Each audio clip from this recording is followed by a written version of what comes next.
17મા વર્ષનો 2024 ડિસેમ્બરનો આ છેલ્લો કાર્યક્રમ. આપણો આ યુનિટ ક્લબ 17 વર્ષથી ચાલી રહ્યું છે. તમને દરેકને દાદાના વંદન કરી શુભારંભ કરીએ. સૌ પ્રથમ આરાધના દીદી અને નમ્રતા દીદીના સુંદર ગીતથી શરૂઆત કરીએ.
દાદા કહે છે કે હવે આજે એમને કેટરેક્ટ એમને મોતિયાનું ઓપરેશન કરાવ્યું છે. એમના બેન સ્વાતિબેન છપ્પન એટલે કે આજના આપણી પ્રેરણા ગંગા ડોક્ટર જીગર છપ્પને કર્યું છે, પણ આવી શકે તેમ એટલે એમનું કામ મારે કરવાનું છે. બેન સ્વાતિ અને જીજાજી ડોક્ટર ભૂપેશ છપ્પન આ બંને દીકરાઓ ઓર્થોપેડિક સર્જન છે. જીગર હિપ અને જોઈન્ટનો એક્સપર્ટ છે અને હર્ષિલ ઓર્થોપેડિક સર્જન અને લિગામેન્ટ સર્જરીનો એક્સપર્ટ. જીગરની પત્ની રિદ્ધિ છપ્પન પીડિયાટ્રિક આંખની ડૉક્ટર અને હર્ષિલની પત્ની રુજુ છપ્પન રેડિયોલોજીસ્ટ છે. સ્વાતિએ તો આપણને ઘણી મદદ કરી છે અને આજે એમનો દીકરો તો તમારી રોજબરોજની તકલીફને કેવી રીતે દૂર કરવી અરે પાસે જ ન આવવા દેવી એ માટે કહેશે અને પછી આપણા જે કોઈ રોજબરોજના કમરના દુખાવાને લગતા દર્દના પ્રશ્નો પણ એના પણ જવાબ આપશે. આજની બાળપ્રસાદી મારો ભાણો ડૉક્ટર શમીક પટેલ અમેરિકા તરફથી છે. નિસંકોચ સૌ ભોજન કરીને જજો. ફરી એકવાર દાદા આપ દરેકને વંદન કરી એક જ વિનંતી કરે છે, પ્રભુએ તમારા દિવ્યાંગ બાળકમાં પણ યુનિક શક્તિ મૂકેલ છે, એ શોધી એમાં તૈયાર કરી આત્મનિર્ભર બનાવો. હવે હું ડૉક્ટર જીગરભાઈને વિનંતી કરું કે એમનો કાર્યક્રમ શરૂ કરે. ડૉક્ટર જીગર. ગુડ મોર્નિંગ, સુપ્રભાતમ. Good morning. શિયાળાની ઠંડીમાં ઠંડી છોડીને બધા અહીંયા આવ્યા એટલે એના માટે કંઈક બધાને આભાર કે ભાઈ અહીંયા બધા ભેગા થયા છે. હવે આજનું મારો મેઇન મુખ્ય ઉદ્દેશ અહીંયાનો એ છે કે ભાઈ શિયાળાના ઠંડી શરૂ થઈ ગઈ અને હું પોતે ઓર્થોપેડિક સર્જન, હાડકાનો ડોક્ટર અને અલગ અલગ રોજ આના પ્રશ્નો જોઈએ એટલે મને એવું છે કે ભાઈ અહીંયા જે બેઠા હશે એને ક્યારેક ને ક્યારેક ઓર્થોપેડિક કંઈક ને કંઈક નાનો મોટો પ્રોબ્લેમ થયો તો હશે જ. ક્યાંક કોઈ ડોક્ટર પાસે ટ્રીટમેન્ટ લેવી પડી હોય કે જાતે ઘરે કંઈક ઉપચાર કરી ટ્રીટમેન્ટ લીધી હોય. એટલે તમારા આ બધા પ્રશ્નો કંઈ બી હોય તો હું અહીંયા એને સોલ્વ કરવા આવ્યો છું, જેથી કરીને તમને કંઈ બી મગજમાં હોય કે ભાઈ મને આ તકલીફ છે તો આપણે કંઈક ગાઈડ કરી શકીએ એટલા માટે છે. પહેલા શરૂઆતમાં મારો ભાગમાં જે હું અડધો પોણો કલાક જેવું થોડું માહિતી આપીશ કે ભાઈ કઈ ટાઈપના ઓર્થોપેડિકના પ્રોબ્લેમ હોય છે અને થોડુંક સેશન આપણે ઇન્ટરેક્ટિવ રાખીશું એટલે બધા ઇન્વોલ્વ થાય. તમારા જે પ્રશ્નો છે એના લઈને આપણે વાતો કરીએ. આ વાતો જ છે એટલે કોઈ ફોર્મલ પ્રેઝન્ટેશન જેવું કંઈ મેં દાદાને પૂછ્યું હતું કે ભાઈ જરૂર છે કે ના એવું જરૂર નથી, બધા વાતો જ કરશે તો હું તમને કંઈક પૂછું તો તમે એના જવાબ આપો.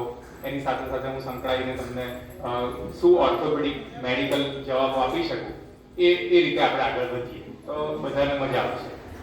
અને આ ઠંડી શરૂ થઈ ગઈ છે હમણાં છેલ્લા અઠવાડિયાથી બધાને ખબર છે કે ઠંડી છે એટલે સાંધાના દુખાવા, પગના દુખાવા, કમરના દુખાવા, રોજબરોજની એક્ટિવિટીમાં ક્યાંક પગ મચકોડી જાય, આવા બધા પ્રશ્નો બધાને રહેતા જ હશે.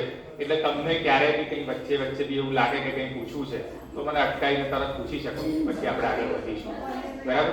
એટલે આ 1-1.5 કલાકના સેશનની અંદર મને એવું છે કે હું જે તમને માહિતી આપું એમાંથી જે બી થોડી ઘણી 10% બી માહિતી તમે તમારા મગજમાં ઉતારીને રોજબરોજની ક્રિયામાં ઇન્વોલ્વ કરો તો તમારી તકલીફો ઓછી રહે એવું એમ. અમને એવી ઈચ્છા હોય કે અમે ઓર્થોપેડિક તરીકે, ડોક્ટર તરીકે તો છીએ પણ તમારે બધાને અમારી પાસે જેટલું ના આવવું પડે એવો પ્રયત્ન હોય કે લાઈફ હેલ્ધી અને વેલ્ધી રહે તો એ કરીએ. બરાબર? વેલકમ. આવો તમે બેસો.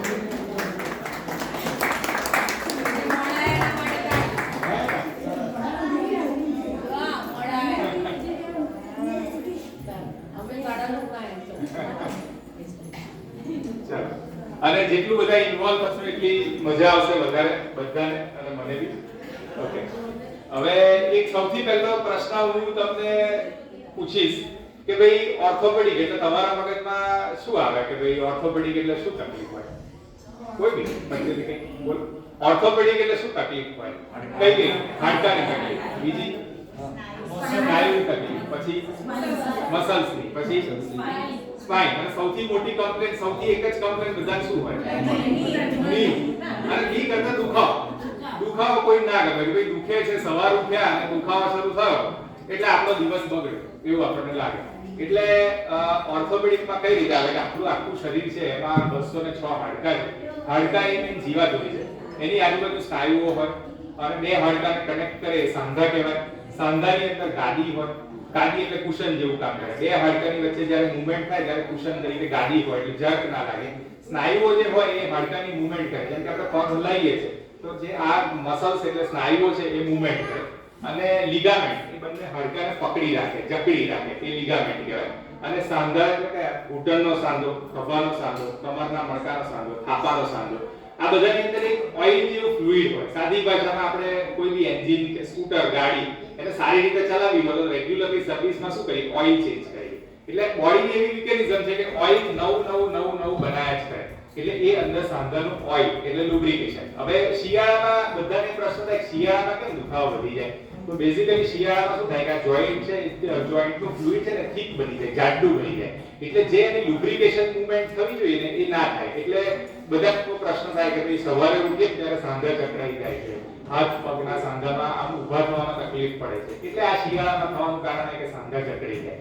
અને આપણે એના માટે શું કરીએ? ગરમાવા માટે હીટર ચાલુ કરીએ કે ભાઈ આવું બધું કરીએ એટલે ગરમી મળે તો જોઈન્ટમાં ફ્લુઇડનું મોશન, પરિભ્રમણ વધે એટલે આપણને સ્ટીફનેસ દૂર થાય અને આપણા સાંધા ચાલે. ઇવન ઠંડીમાં શું થાય કે સ્નાયુઓ જકડાઈ જાય, કડક થઈ જાય, એટલે ઘણીવાર કોઈને નસ ખેંચાઈ જાય ને આવું બધું થાય. એટલે આ બધા થવાનું કારણ એ કે ભાઈ શિયાળામાં બધી ઠંડીના કારણે ફ્લુઇડ થીક થઈ જાય.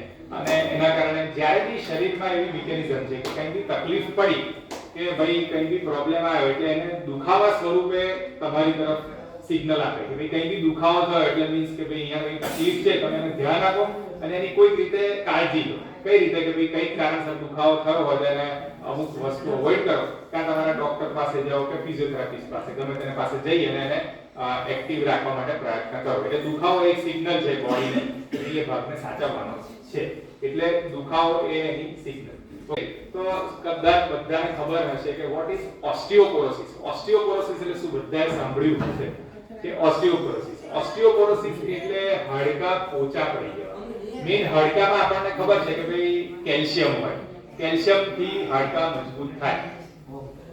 હાડકાનું સ્ટ્રક્ચર કેવું હોય કે સ્પંજ કે જાળી કોઈ બધાએ જોઈએ છે. સ્પંજ કેવું? પોચું હોય. ઓરિજિનલ હાડકું એ પોચું જ હોય. પણ એની અંદર જેમ જેમ કેલ્શિયમ ડિપોઝિટ થતું જાય એટલે કેલ્શિયમ થી હાડકા કડક અને મજબૂત બને. એટલે અત્યારે તમે કોઈ બી જગ્યાએ ટચ કરો તો તમારા હાડકા મજબૂત છે. કેમ?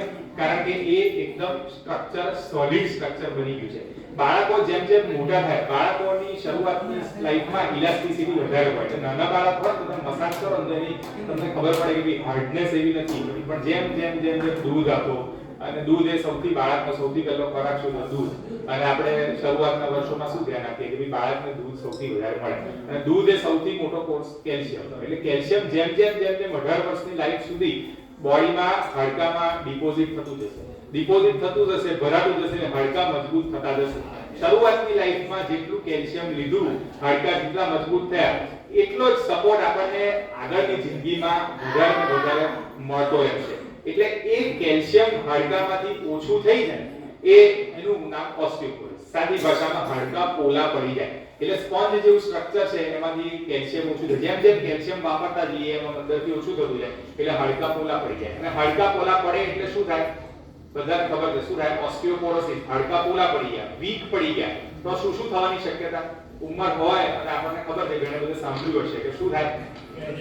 ફ્રેક્ચર. હાડકા પોચા પડી જાય એટલે ફ્રેક્ચર થાય. ઘણા બધા સાંભળ્યું હશે શું થાય? કે થાપામાં ફ્રેક્ચર થઈ ગયું. એક દાદા કે બા બાથરૂમમાં ગયા હતા અને એકદમ પડી ગયા અને પછી થાપામાં ફ્રેક્ચર થયું, ઊભા ના થઈ શકે. બીજું શું થાય? કાંડામાં ફ્રેક્ચર, પડી ગયા, હાથ પર વજન આવી ગયું. અને ત્રીજું સૌથી વધારે કોમન કમરમાં ફ્રેક્ચર, કમરના હાડકા. એટલે બેઝિકલી આપણા શરીરના સ્ટ્રક્ચરને મજબૂતાઈ ના મળે એટલે કેલ્શિયમ ઓછું થઈ જવાને કારણે હાડકા વીક પડી જાય એટલે ફ્રેક્ચર થાય. તો ઓસ્ટિયોપોરોસિસ પ્રિવેન્ટ કરવા શું કરવું? ચાલો બધા કહો. ઓસ્ટિયોપોરોસિસ આપણને ખબર પડી કે સાદી ભાષામાં કેલ્શિયમ ઓછું થઈ જાય, હાડકા પોચા પડી જાય. હાડકા પોચા ના પડે એના માટે શું કરવું જોઈએ? કેલ્શિયમ લેવું. કેલ્શિયમ શેમાંથી મળે? બધાને ખબર છે, દૂધ કે દૂધની આઈટમ, ચીઝ, પનીર કે યોગર્ટ, એ બધામાંથી મળે. બીજી અમુક આઈટમો એવી છે કે જેમાંથી મળે છે પણ આપણને ખ્યાલ નથી. જેમ કે બ્રોકલી, પછી આપણે આ રાગી જે આવે છે, રાગીમાંથી મળે છે. પછી અંજીર છે, બદામ છે, કેળા, સફરજન, મેથીમાંથી મળે. મેથી બેઝિકલી એક તમે મેથી વાત કરી એટલે સારી વાત છે. મેથી હું ખાસ આ બધા બેઠેલા છે અને કહીશ કે ભાઈ આયુર્વેદિકની દ્રષ્ટિએ મેથી સારી વસ્તુ એ છે કે મેથી એ એમાં આપણે જેમ દુખાવા માટે પેઇન કિલર ટેબ્લેટ લઈએ ને એમ મેથીની અંદર એવું પેઇન ઓછું કરવાની તાકાત વાળું એક કણ છે એટલે જ્યારે બી આપણને કોઈ દુખાવા થતા હોય ત્યારે શિયાળામાં ઘણા બધા લોકો તમે સાંભળ્યું હશે કે ભાઈ સવારે મેથી, કાચી મેથી પાકે અથવા મેથીનું પાણી લે છે. તો શિયાળામાં એ વસ્તુ સારી છે. મેથીમાંથી કેલ્શિયમ તો મળે જ છે, પણ દુખાવો ઓછો કરવા માટે એક કણ એવા મળે છે, એટલે એ તમે લો તો શરીર માટે સારું છે. એટલે મેથી એ રીતે બહુ વધારે સારી વસ્તુ છે. પછી બીજું, નોનવેજ આપણે ના ખાતા હોઈએ પણ એક જસ્ટ ખાલી કહેવા માટે કે સાલમન ફિશ છે ને, એમાંથી બી કેલ્શિયમ ઘણું મળે છે. આપણે બહુ ના લેતા હોઈએ આપણા માટે તો નથી, પણ એ પછી પીસ એટલે વટાણા કહીએ ને, એમાંથી બી કેલ્શિયમ મળે છે.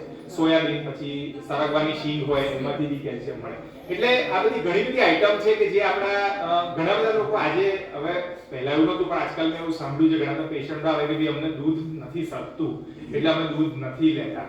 એટલે દૂધ ના સકતું હોય અથવા ના લેતા હોય તો ઘણા બધા લેક્ટોઝ ઇન્ટોલરન્સ ને બધું હોય છે, ઝાડા થઈ જાય, ડાયરિયા થઈ જાય, એવું થાય. ઘણા લોકો ઓબેસિટી એટલે વજન ઉતારવા માટે કે ભાઈ દૂધ અવોઇડ કરી દે, પણ અમે એવું કહીએ કે ભાઈ દૂધ એ કમ્પ્લીટ ડાયટ છે. એની અંદર સૌથી વધારે ઓર્થોપેડિક પ્રોબ્લેમ ના થાય એના માટેના બધા તત્વો મળે છે. એટલે કેલ્શિયમ માટે દૂધ બહુ જ અગત્યનું છે. દૂધ ના લો તો દૂધ અલગ અલગ ફોર્મમાં દહીં તરીકે લો, ચીઝ પનીર લો, ગમે તે રીતે તમે લો તો એનાથી ઓવરઓલ બોડીની હેલ્થ સચવાઈ રહેશે. એટલે દૂધ બહુ જ અગત્યનું છે. દૂધનો અવોઇડ ના કરવું જોઈએ, કંઈક ને કંઈક રીતે લેવું જોઈએ. હા, હવે બીજું ઓસ્ટિયોપોરોસિસ. તમને જાણીને નવાઈ લાગશે, ઓસ્ટિયોપોરોસિસ થાય એનું કેલ્શિયમ તો એક કારણ છે, પણ બીજું શું કારણ છે કોઈને ખબર છે કે કેમ એ થાય? અને ઉંમર વધારે તો કેમ એ થાય? ઘણા બધા કદાચ સાંભળ્યું બી હશે, કદાચ હું કહીશ તો તમે કહેશો હા અમે સાંભળ્યું છે. કેમ થાય એ ખરું? કેલ્શિયમ સર હડકા પોચા કેમ હોય? ખોરાકમાંથી કેલ્શિયમ ઉંમર થાય એમ એબ્સોર્બ નથી થતું કેલ્શિયમ, ખોરાકમાંથી લઈ નથી શકતું. હા, એનું કારણ શું? અને તમે એવું સાંભળ્યું છે બધા કે ફિમેલમાં કેલ્શિયમની પ્રોબ્લેમ વધારે હોય છે મેલ કરતા? એ સાંભળ્યું છે ને? તમે કહેશો, હમણાં કહી શકો. એનું રીઝન શું? મેનોપોઝ પછી ફિમેલમાં, મેનોપોઝમાં શું થાય કે હાડકામાં એટલે બોડીમાં ઈસ્ટ્રોજનનું પ્રમાણ ઓછું થઈ જાય. અને ફિમેલમાં ઈસ્ટ્રોજન એટલો બધો ઇમ્પોર્ટન્ટ છે કે જે હાડકામાં કેલ્શિયમ એબ્સોર્બ કરી અને જમા કરવા માટે બહુ અગત્યનું હોર્મોન ભાગ ભજવે છે. પણ મેનોપોઝ પછી એ ઈસ્ટ્રોજનનું પ્રમાણ બહુ ઓછું થઈ જાય. એટલે ફિમેલમાં 45, 50, 55 પછી ઓસ્ટિયોપોરોસિસનું પ્રમાણ વધવાનું કારણ એ છે કે બોડીની જે મિકેનિઝમ છે એ જતી રહી. એટલા માટે એક્સ્ટ્રા કેલ્શિયમ લેવું પડે. એટલે ફિમેલ્સમાં ખાસ કહીએ કે ભાઈ 45, 50 પછી મેનોપોઝ શરૂ થઈ જાય પછી રેગ્યુલર કા દૂધનો ઇન્ટેક વધારો, ક્યાં પછી કેલ્શિયમની ટેબ્લેટ લેવી, કોઈ ફોર્મમાં કેલ્શિયમ લેવું. એટલે ફિમેલમાં તમે જોશો તો કેલ્શિયમનું ડેફિશિયન્સીના પ્રશ્નો વધારે. એટલે એ પછી બીજું કે તમે કદાચ એવું સાંભળ્યું હશે કે ભાઈ કોઈક વ્યક્તિ બીજી બધી કંઈક હાર્ટની કે કંઈક તકલીફ કારણ કે દુખાવાને કારણે ગમે તે કારણસર બેડ રિડન થઈ ગયા, અથવા પથારીવશ થઈ ગયા, અથવા એક્ટિવિટી લેવલ ઓછું થઈ ગયું, તો પણ કેલ્શિયમ ઓછું થાય. કેમ? કારણ કે શરીરની એવી મિકેનિઝમ છે કે જે બી વસ્તુની જરૂર હશે ને એ ગમે ત્યાંથી માંગી લે છે, શોષી લે છે. જેમ કે ધારો કે આપણે જમીનમાં ખાતર કે પાણી નાખીએ અને ના નાખીએ પછી જમીન સુકાઈ જાય, પછી વરસાદ પડે એટલે તરત કેવું પાણી બધું શોષાઈ જાય. એમ શરીરને કેલ્શિયમની જરૂર ઓલવેઝ હોય છે, પણ જ્યારે એ ક્યારે માંગશે કે એને જરૂર છે. બોડી જો ઇનએક્ટિવ થઈ ગયું, એક્ટિવિટી જતી રહી, પથારીવશ થઈ ગયા, તો બોડીને એવા સિગ્નલ મળશે કે વ્યક્તિ હવે ઇનએક્ટિવ થઈ ગઈ છે એટલે વ્યક્તિને જરૂર નથી વસ્તુની, એવા સિગ્નલ મળશે. એટલે શું થશે કે એ કેલ્શિયમનું એબ્સોર્પ્શન, ભલે ગમે તેટલું કેલ્શિયમ લઈએ પણ એબ્સોર્પ્શન ઓછું કરી નાખશે. એટલે activity level, exercise level, walking અને એ બધું તમે કરો ને, રાખો ને, તો બી બોડીમાં જેટલું કેલ્શિયમ લો છો ને એમાંથી 100% કેલ્શિયમ એબ્સોર્બ કરવા માટે પ્રયત્ન કરશે. કારણ કે તમને જાણી નવાઈ એવી લાગશે કે એવું કહે છે કે ભાઈ તમે રોજ 1 ગ્રામ કેલ્શિયમ લો ને એમાંથી ખાલી 500 મિલીગ્રામ કેલ્શિયમ જ એબ્સોર્બ થાય છે, 50% કેલ્શિયમ એબ્સોર્બ થઈ નથી શકતું. એટલે એક્ટિવિટી લેવલ વધારવાથી અથવા એક્સરસાઇઝ ને બધું વધારવાથી શું થાય કે ભાઈ કેલ્શિયમ એબ્સોર્પ્શનની બોડીની કેપેસિટી વધે. અને બોડી હેઝ ટ્રેમેન્ડસ પાવર કે કોઈ બી કન્ડિશનમાં, કોઈ બી પરિસ્થિતિમાં બોડી એટલું ટ્રેન થઈ અને એવા પુરાવા અને બધા સારા રિઝલ્ટ આપે છે. જેમ કે તમે આ કદાચ જોયું હશે, પેરા ઓલિમ્પિક જોયું હશે, તો એમાં કેટલા બધા લોકો પ્રત્યે આપણને માન થાય કે કેવી વ્યક્તિઓ કેટલે બધે લેવલે ગોલ્ડ મેડલ પહોંચી જાય. એ એમના માટે તો છે જ કોમ્પિટિટરમાં, ફેમિલી માટે બી છે અને આ બધા બાળકો માટે પ્રેરણારૂપ. એટલે બોડીમાં એવી ટ્રેમેન્ડસ શક્તિ છે કે ભાઈ એક વસ્તુ નથી તો બીજી 10 વસ્તુ ભગવાને આપેલી છે. એટલે બોલો આપણે એક્સરસાઇઝ કરીએ તો કે અવાજ કેમ આવે છે? આમ ટક ટક હા, ટક ટક અવાજ આવો ક્રેપિટેશન્સ કહેવાય. નોર્મલ વસ્તુ છે. ઘણા બધાને સાંધામાં દુખાણમાંથી ટક ટક અવાજ આવે. ઘણાને કચાકા ફૂટતા હોય છે. બેઝિકલી એ કચાકા શું છે? એ સવારે એક્સરસાઇઝ કરીએ હા, ટક ટક ટક ટક ફૂટે. હા, અવાજ ફૂટે. એની કોઈ ચિંતા કરવાની જરૂર નહીં. ઘણાના સાંધા અથવા જોઈન્ટ ઇલાસ્ટિક જોઈન્ટ હોય. એટલે કેવું થાય કે જેમ સાંધા મેં તમને કહ્યું ને કે હાડકામાં બોડીમાં 3 પાર્ટ છે. એક હાડકા, એની ઉપર સ્નાયુઓ અને એની પાછળ લિગામેન્ટ. હવે જે લિગામેન્ટ છે ને એ કડક સ્ટ્રક્ચર છે. એમાં કોઈ પેલી એ નથી, ઇલાસ્ટિસિટી ખેંચાવાની શક્યતા નથી. એટલે જ્યારે હાડકા અથવા સ્નાયુઓ અથવા હાડકા અથવા લિગામેન્ટ એકબીજા પર ઘસાય ને ત્યારે ટક ટક ટક ટક અવાજ આવે. એ અવાજની કોઈ ચિંતા કરવાની નહીં. ઘણાને ઓછા પડતા પ્રમાણમાં ઘણાને ઓછા પડતા પ્રમાણમાં હોઈ શકે. એટલે એની કોઈ ચિંતા નહીં. જો હા એ ટક ટક અવાજની સાથે દુખાવો છે તો પછી એ કઈ તકલીફ, પણ ટક ટક અવાજ આવે છે તો કશું નહીં. ઘણાને કચાકા ફૂટે, ઘણાને આંગળીઓ એટલી બધી ઇલાસ્ટિક હોય છે પાછળ સુધી જઈ શકે. ઘણાને પગ બી તમે જુઓ તો આ રીતે થતા હોય. એટલે બોડી હાઇપર ઇલાસ્ટિક બોડી કહેવાય. તો એ બધામાં આવા ક્રેપિટેશન્સ ને અવાજ આવે એ નોર્મલ છે. એની કઈ વાંધો નથી. બરાબર? એટલે આપણે આ કેલ્શિયમની વાત કરતા હતા કે એક્ટિવિટી લેવલ, એક્સરસાઇઝ લેવલ દરેક વ્યક્તિએ રાખવું જોઈએ. હવે કેલ્શિયમની તો વાત થઈ ગઈ. એની સાથે બીજા કયા તત્વો અગત્યના છે? વિટામિન ડી અને બીજું ફોસ્ફરસ. બરાબર? અને બીજું ત્રીજું હજી એક આયર્ન ઇમ્પોર્ટન્ટ, વિટામિન B12 બીજું ઇમ્પોર્ટન્ટ. B12 બહુ ઇમ્પોર્ટન્ટ છે. કેલ્શિયમ ફોસ્ફરસ એટલા માટે જેમ આપણે પાણીમાં કહીએ કે ભાઈ હાઇડ્રોજન અને ઓક્સિજન મિક્સ થશે તો એ પાણી બનશે, એમ હાડકામાં બી સ્ટ્રેન્થ ક્યારે બનશે કે કેલ્શિયમ એ હાર્ડનેસ આપશે, ફોસ્ફરસ એને બાંધી રાખશે. એટલે કેલ્શિયમ અને ફોસ્ફરસ. એ ફોસ્ફરસ એટલી બધી માત્રામાં જરૂર નથી કારણ કે ફોસ્ફરસ છે ને એ પાછું રીએબ્સોર્બ નથી થઈ જતું. એકવાર હાડકામાં પડ્યું તો ત્યાં પડ્યું રહેશે. કેલ્શિયમમાં શું થશે કે હાડકામાંથી પાછું બોડીમાં બ્લડમાં આવી જાય એવું તો બની શકે. અને બીજું શું થતું હોય છે કે ઘણા બધાને એવી મિથ હોય છે. મિથ એટલે ખોટી માન્યતા કે ભાઈ હું કેલ્શિયમનો રિપોર્ટ કરાવી દઉં તો મને ખબર પડે કે હાડકામાં કેલ્શિયમ બાકી થશે કે નહીં. પણ એ વસ્તુ ખોટી છે. હાડકામાં કેલ્શિયમનું પ્રમાણ હાડકામાં ચેક કરવું હોય તો કેલ્શિયમના બ્લડ રિપોર્ટથી નથી. કારણ કે ભલે ઓસ્ટિયોપોરોસિસ બહુ સિવિયર હશે પણ કેલ્શિયમનું બ્લડ રિપોર્ટમાં ટોટલી નોર્મલ આવશે. એ ક્યારે પ્રોબ્લેમ આવે જો કિડનીની તકલીફ હોય તો કેલ્શિયમનું બ્લડમાં પ્રોબ્લેમ રિપોર્ટમાં એબનોર્મલ આવે. પણ કેલ્શિયમનું પ્રમાણ હાડકામાં ચેક કરવું હોય તો કેવી રીતે જોઈ શકીએ? સાદી ભાષામાં કે ભાઈ એક્સરે પાડીએ અથવા ડેક્સા સ્કેન કરીએ કે અહીંયાથી એક કણો અહીંયાથી નાખીએ, સામેની બાજુથી રિસેપ્ટર હોય એટલે એ લોકો જુએ કે ભાઈ હાડકામાં કેટલા કિરણો અટકી ગયા તો એના પરથી ખબર પડે કે બોનની એટલે હાડકાની ડેન્સિટી કેટલી છે, થિકનેસ કેટલી છે. એટલે એના માટે શું કહેવાય? ડેક્સા સ્કેન કહેવાય છે અથવા બોન મેરો ડેન્સિટી ટેસ્ટ. એટલે હાડકામાં કેલ્શિયમની ડેન્સિટી કેટલી છે, થિકનેસ કેટલી છે એના પરથી ખબર પડે. એટલે એ કેલ્શિયમના બ્લડ લેવલથી નહીં પણ ડેક્સા સ્કેન અથવા બોન મેરો ડેન્સિટી સ્કેનથી ખબર પડતી હોય છે અને એના પરથી ટી સ્કોરિંગ આપેલું હોય છે.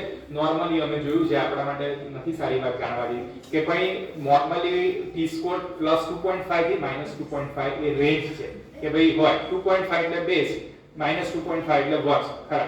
તો અમે એવું જોયું છે કે જ્યારે બી ડેક્સા સ્કેન અથવા બોન મેરો ડેન્સિટી સ્કેન કરાવીએ તો આપણા ઇન્ડિયન પોપ્યુલેશનમાં રેન્જ 0 થી -1.5 જ હોય છે અને ઘણા બધાને -2.5 જ હોય છે. એટલે +0 થી વધારે પ્લસમાં આવે એવા બહુ જ ઓછા લોકો હોય છે.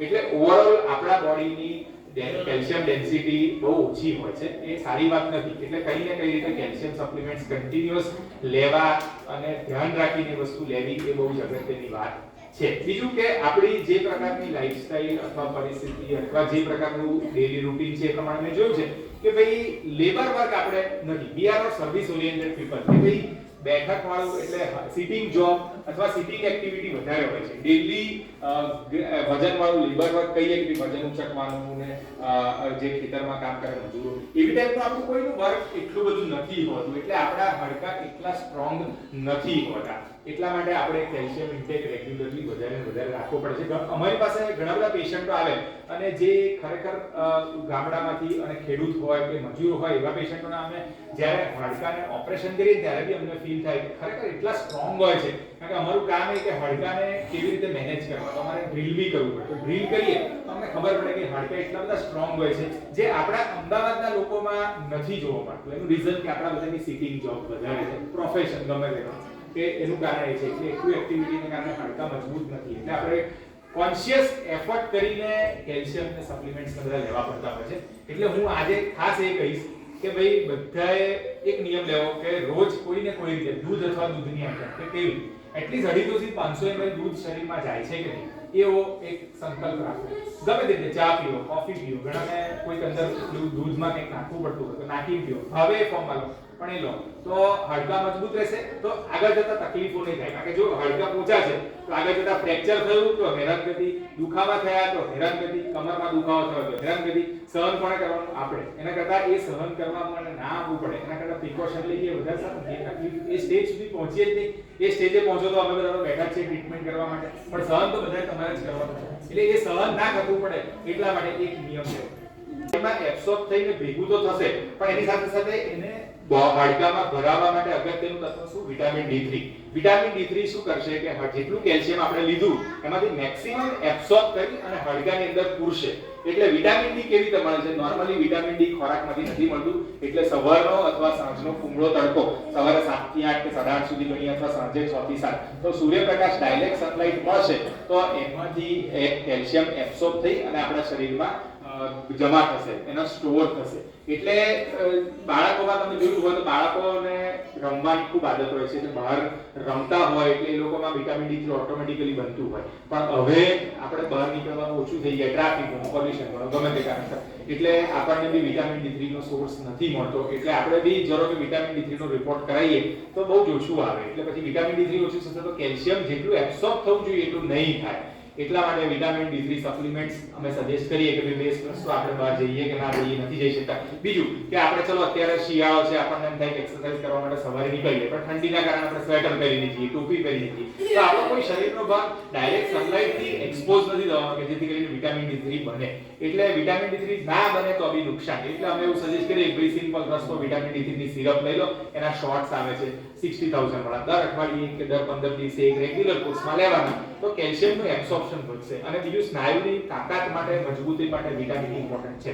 જેમ હાડકા માટે કેલ્શિયમ સારું, તેમ સ્નાયુઓ માટે વિટામિન D3 સારું. એટલે વિટામિન D3 આપણે એના શોર્ટ્સ ને બધાથી લેવું. ઓપરેસ D3 કોઈ 60 કે વાળા ઘણા બધા આવતા હોય છે, કેલ્શિયમ D3 બધા આવતા હોય છે. એટલે એ ટૂંકમાં લઈ શકાય અને લેવા જોઈએ, કોઈ નુકસાન નથી. ક્યારે આ બધાની હાઇપરવિટામિનોસિસ નહીં થાય. બીજું ઘણા બધાને એવી માન્યતા હોય છે કે ભાઈ કેલ્શિયમ અમે નથી લેતા કેમ, અમને પથરી થાય છે. પથરીમાં આમાં શું છે કે કેલ્શિયમના બે કણ આવે છે, કેલ્શિયમ કાર્બોનેટ અને કેલ્શિયમ સાઇટ્રેટ.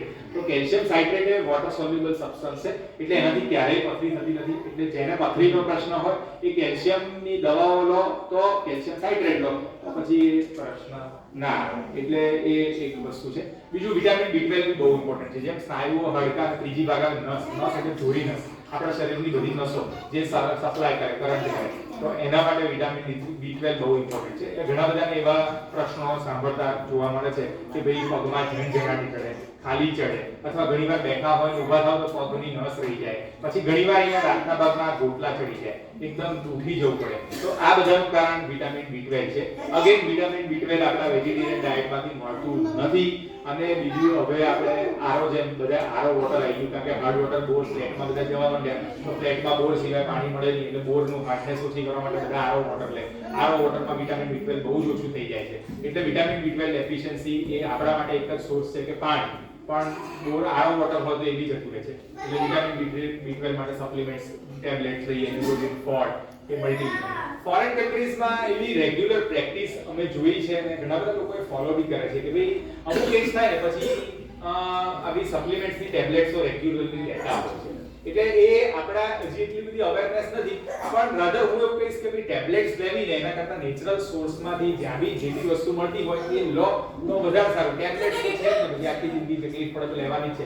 એટલે નેચરલ સોર્સમાંથી વિટામિન B12 પાણીમાંથી મળે છે તો આપણે એવો ટ્રાય કરીએ કે ભાઈ આરો વોટરની જગ્યાએ પેલું રેગ્યુલર વોટરનો સપ્લાય મળતો હોય તો એ થોડું રેગ્યુલર પીવા માટે લઈએ તો સારું પ્રોડક્શન વોટર. એટલે વિટામિન B12 એ અગત્યનું થઈ ગયું.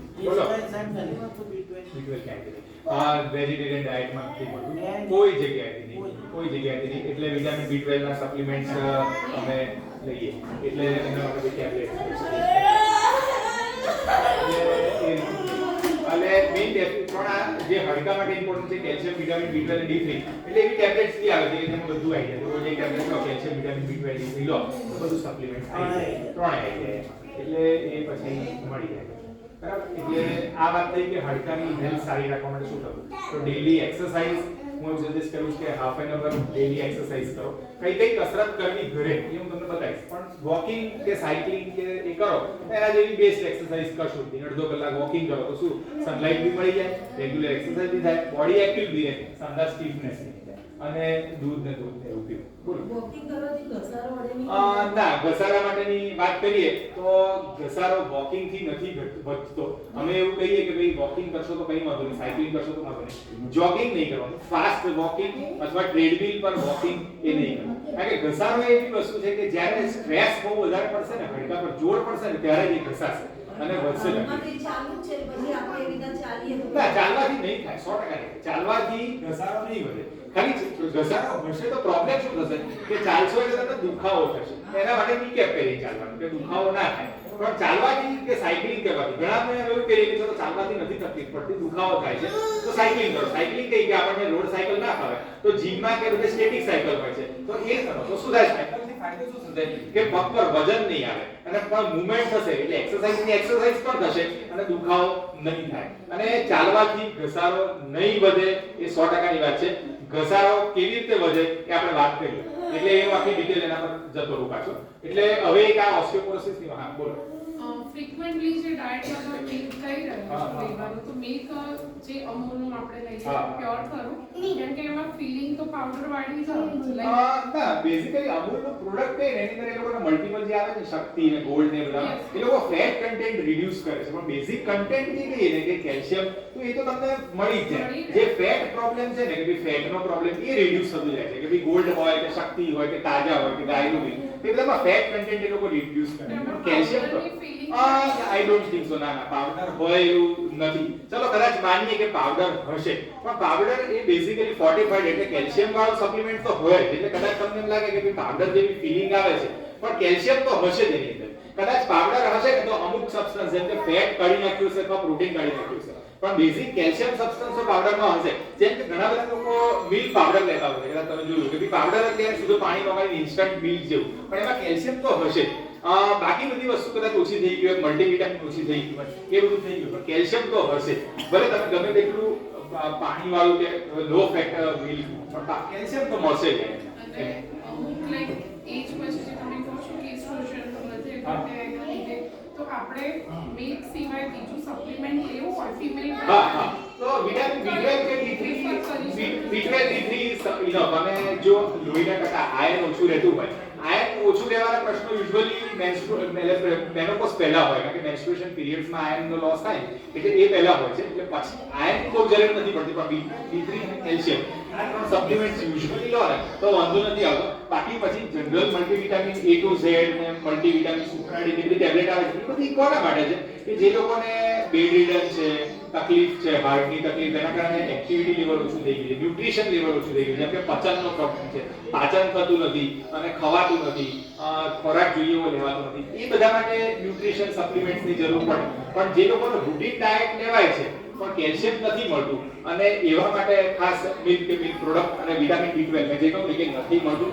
D3 આપણને નથી મળતું, એટલે B12 D3 એ સપ્લિમેન્ટ્સ ઇમ્પોર્ટન્ટ છે, કેલ્શિયમ માટે આ મિલ્ક પ્રોડક્ટ ઇમ્પોર્ટન્ટ છે. પણ જો તમે કોઈ કારણસર પાચનનો પ્રોબ્લેમ છે, ગેસ્ટ્રાઇટિસ કે ખાવાનો પ્રોબ્લેમ, તો પછી તમારે મલ્ટીવિટામિન્સ લેવા જોઈએ, જેમ કે પછી આ સુપ્રાડિન કરીને કેપ્સ્યુલ આવે છે, E2Z ટેબ્લેટ આવે છે, એ બધામાં બીજા બધા મલ્ટીવિટામિન સ્મોલ મળે કે જે બાયોટિન કહેવાય, B1 B2 B9 B6 folic acid, એ બધા આવે છે. આયર્ન ને શું છે કે આયર્નનો પ્રશ્ન યુઝ્યુઅલી હિમોગ્લોબિન તમે ચેક કરાવો તમને ખ્યાલ આવી જાય કે આયર્ન જો આપણું હિમોગ્લોબિન 10 થી વધારે રહેતું હોય તો પછી આયર્ન સપ્લિમેન્ટ્સની યુઝ્યુઅલી જરૂર નથી હોતી. એ પ્રોબ્લેમ યંગ ફિમેલમાં કે જેને પીરિયડ્સ એબનોર્મલ હોય એ બધાને ખાસ જરૂર પડે, બાકી વાંધો નથી આવતો. ફોલિક એસિડ એ બેઝિકલી શું છે, ફોલિક એસિડ એવું સબસ્ટન્સ છે કે શરીરમાં આપણા શરીરમાં એવું છે કે નવા કણો બને અને નવા કણો જતા રહે, એટલે બોડી કન્ટિન્યુઅસ મેટાબોલાઇઝ થાય અને નવા સેલ્સ અને નવા વસ્તુઓ બનાવે. એટલે જે જીન્સ કહેવાય ને આપણા શરીરનું જીનેટિક મટીરીયલ, એનો બેઝ પાર્ટ ફોલિક એસિડ. એટલે ફોલિક એસિડ સપ્લિમેન્ટ્સ કોના માટે જરૂર પડે કે જેનો ગ્રોથ વધારે મળે. એટલે તમે ખાસ સાંભળ્યું હશે જે લોકો કે પ્રેગ્નન્સીમાં ફોલિક એસિડ ખાસ આપે, કેમ? કારણ કે નવું સેલ્સ બને છે.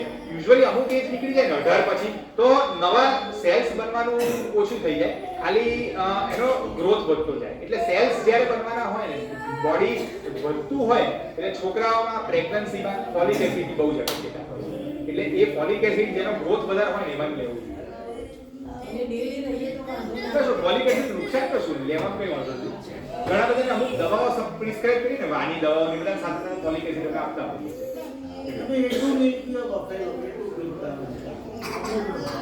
ફેટ વધે નહીં ફેટ કન્ટેન્ટ આવે બરાબર છે, પણ એટલે આપણે બેલેન્સ કરવું જોઈએ. તમે સાથે એક્સરસાઇઝ કરો, અમુક ફેટ વાળા ડાયટમાં રિસ્ટ્રિક્શન રાખો, એ બધું બેલેન્સ કરવું આવે છે.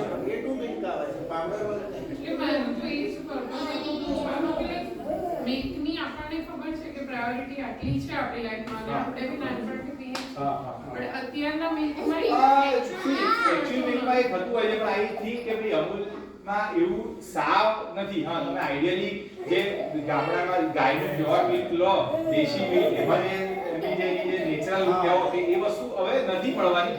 એ વસ્તુ છે, પણ એની સામે એવું નુકસાન નથી થવાનું. આપણને જે સપ્લિમેન્ટ જોઈએ તો મળી જ જવાનું છે, એવું કંઈ નુકસાન નથી. હા, અમુક વસ્તુમાં એવું થાય કે ભાઈ ભેળસેળ હોય ને એટલે તમને એમ લાગે કે સાલું આ વસ્તુ આપણા માટે ભૂલ નથી ને એવું લાગે, પણ એવું મિલ્કમાં એવું નહીં થાય કે ભાઈ આપણને નુકસાન કરે એવું.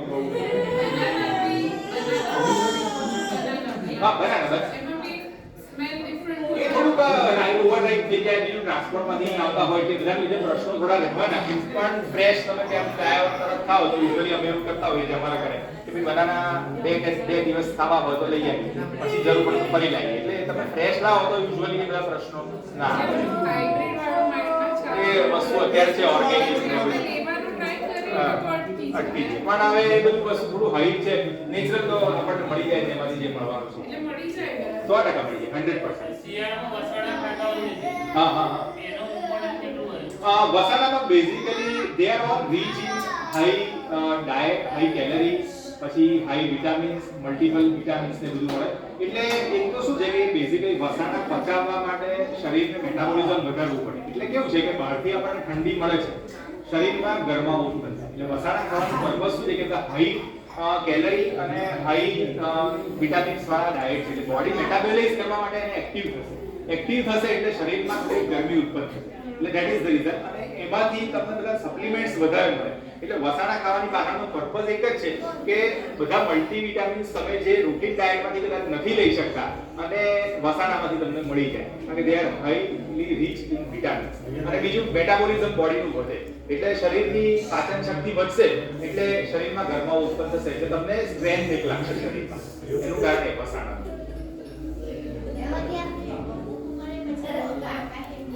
હા, એટલે હવે આપણે બીજી આગળ જઈએ. વાંકા થવાનું કારણ દીધું તો હવે આગળ આપણે પ્રશ્ન બીજા પર જઈએ કે ભાઈ રોજબરોજની તકલીફમાં આપણને બે ટાઈપના પ્રશ્નો આવી શકે. એક હોય કે ભાઈ ઓર્થોપેડિક પ્રોબ્લેમ જે વાગવાને કારણે થાય, એટલે એના જે ટ્રોમેટિક પ્રોબ્લેમ્સ, એમાં ફ્રેક્ચર આવે, મચકોડ આવે, સ્ટ્રેન આવે, અથવા તો પછી લિગામેન્ટ ઇન્જરી એ બધું આવે, તે વાગવાને કારણે છે. અને બીજા પ્રશ્નો ઉંમરને કારણે અથવા એમને જે વિવિધ પ્રકારના દુખાવા થાય, જેમ કે ખભાનો દુખાવો, ઘૂંટણનો દુખાવો, કમરનો દુખાવો, થાપાનો દુખાવો, આ બધા જે રોજબરોજના દુખાવાના પ્રશ્નો આવે.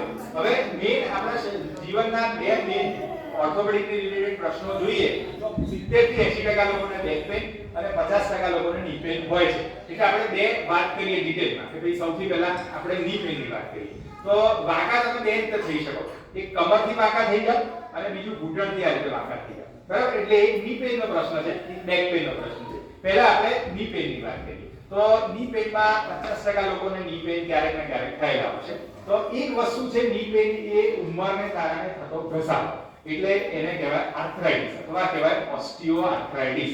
એટલે વેર એન્ડ ટેર પ્રોસેસ છે. જે બી વસ્તુ વપરાય એ વધારે ઘસાવવાની છે. જેમ કે આપણે અહીંયા ચાલીએ છીએ તો આ ફ્લોર ઘસાવવાનો છે. એની ઉંમર થવાની જેવી રીતે ઘૂંટણની અંદર અમુક બોડીની કેપેસિટી છે કે ભાઈ અમુકથી વધારે ઘસારો એ સસ્ટેન ના કરી શકે. એટલે ધીમે કરતા 55 60 થાય એટલે ઘૂંટણના ઘસારો થવાનો છે. હવે ઘસારો થાય એટલે શું? મેં તમને કહ્યું કે બે હાડકા વચ્ચે આવી રીતે ગાદી છે.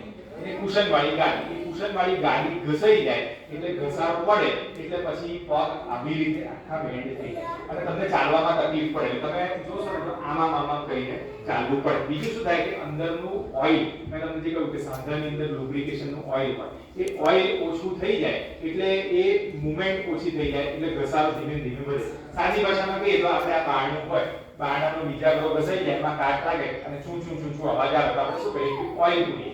આ એની જેવી વસ્તુ છે કે નોર્મલ નેચરલ બોડીમાં ઓઇલ બનતું હોય છે, પણ એ ઘસારો શરૂ થવા માંડે એટલે એનું ઓઇલ ગાયબ થવા માંડે, એટલે એ ઓઇલ પૂરીએ કે ઓઇલની દવાઓ લઈએ તો શરૂઆતમાં થોડું ખેંચાય, એટલે ઘસારો એ ઉંમરને કારણે થતો ઘસારો છે, વેર એન્ડ ટેર પ્રોસેસ. અથવા કોને વધે? હા, એટલે હું કહું ના થાય માટે શું કરું બધું કહું.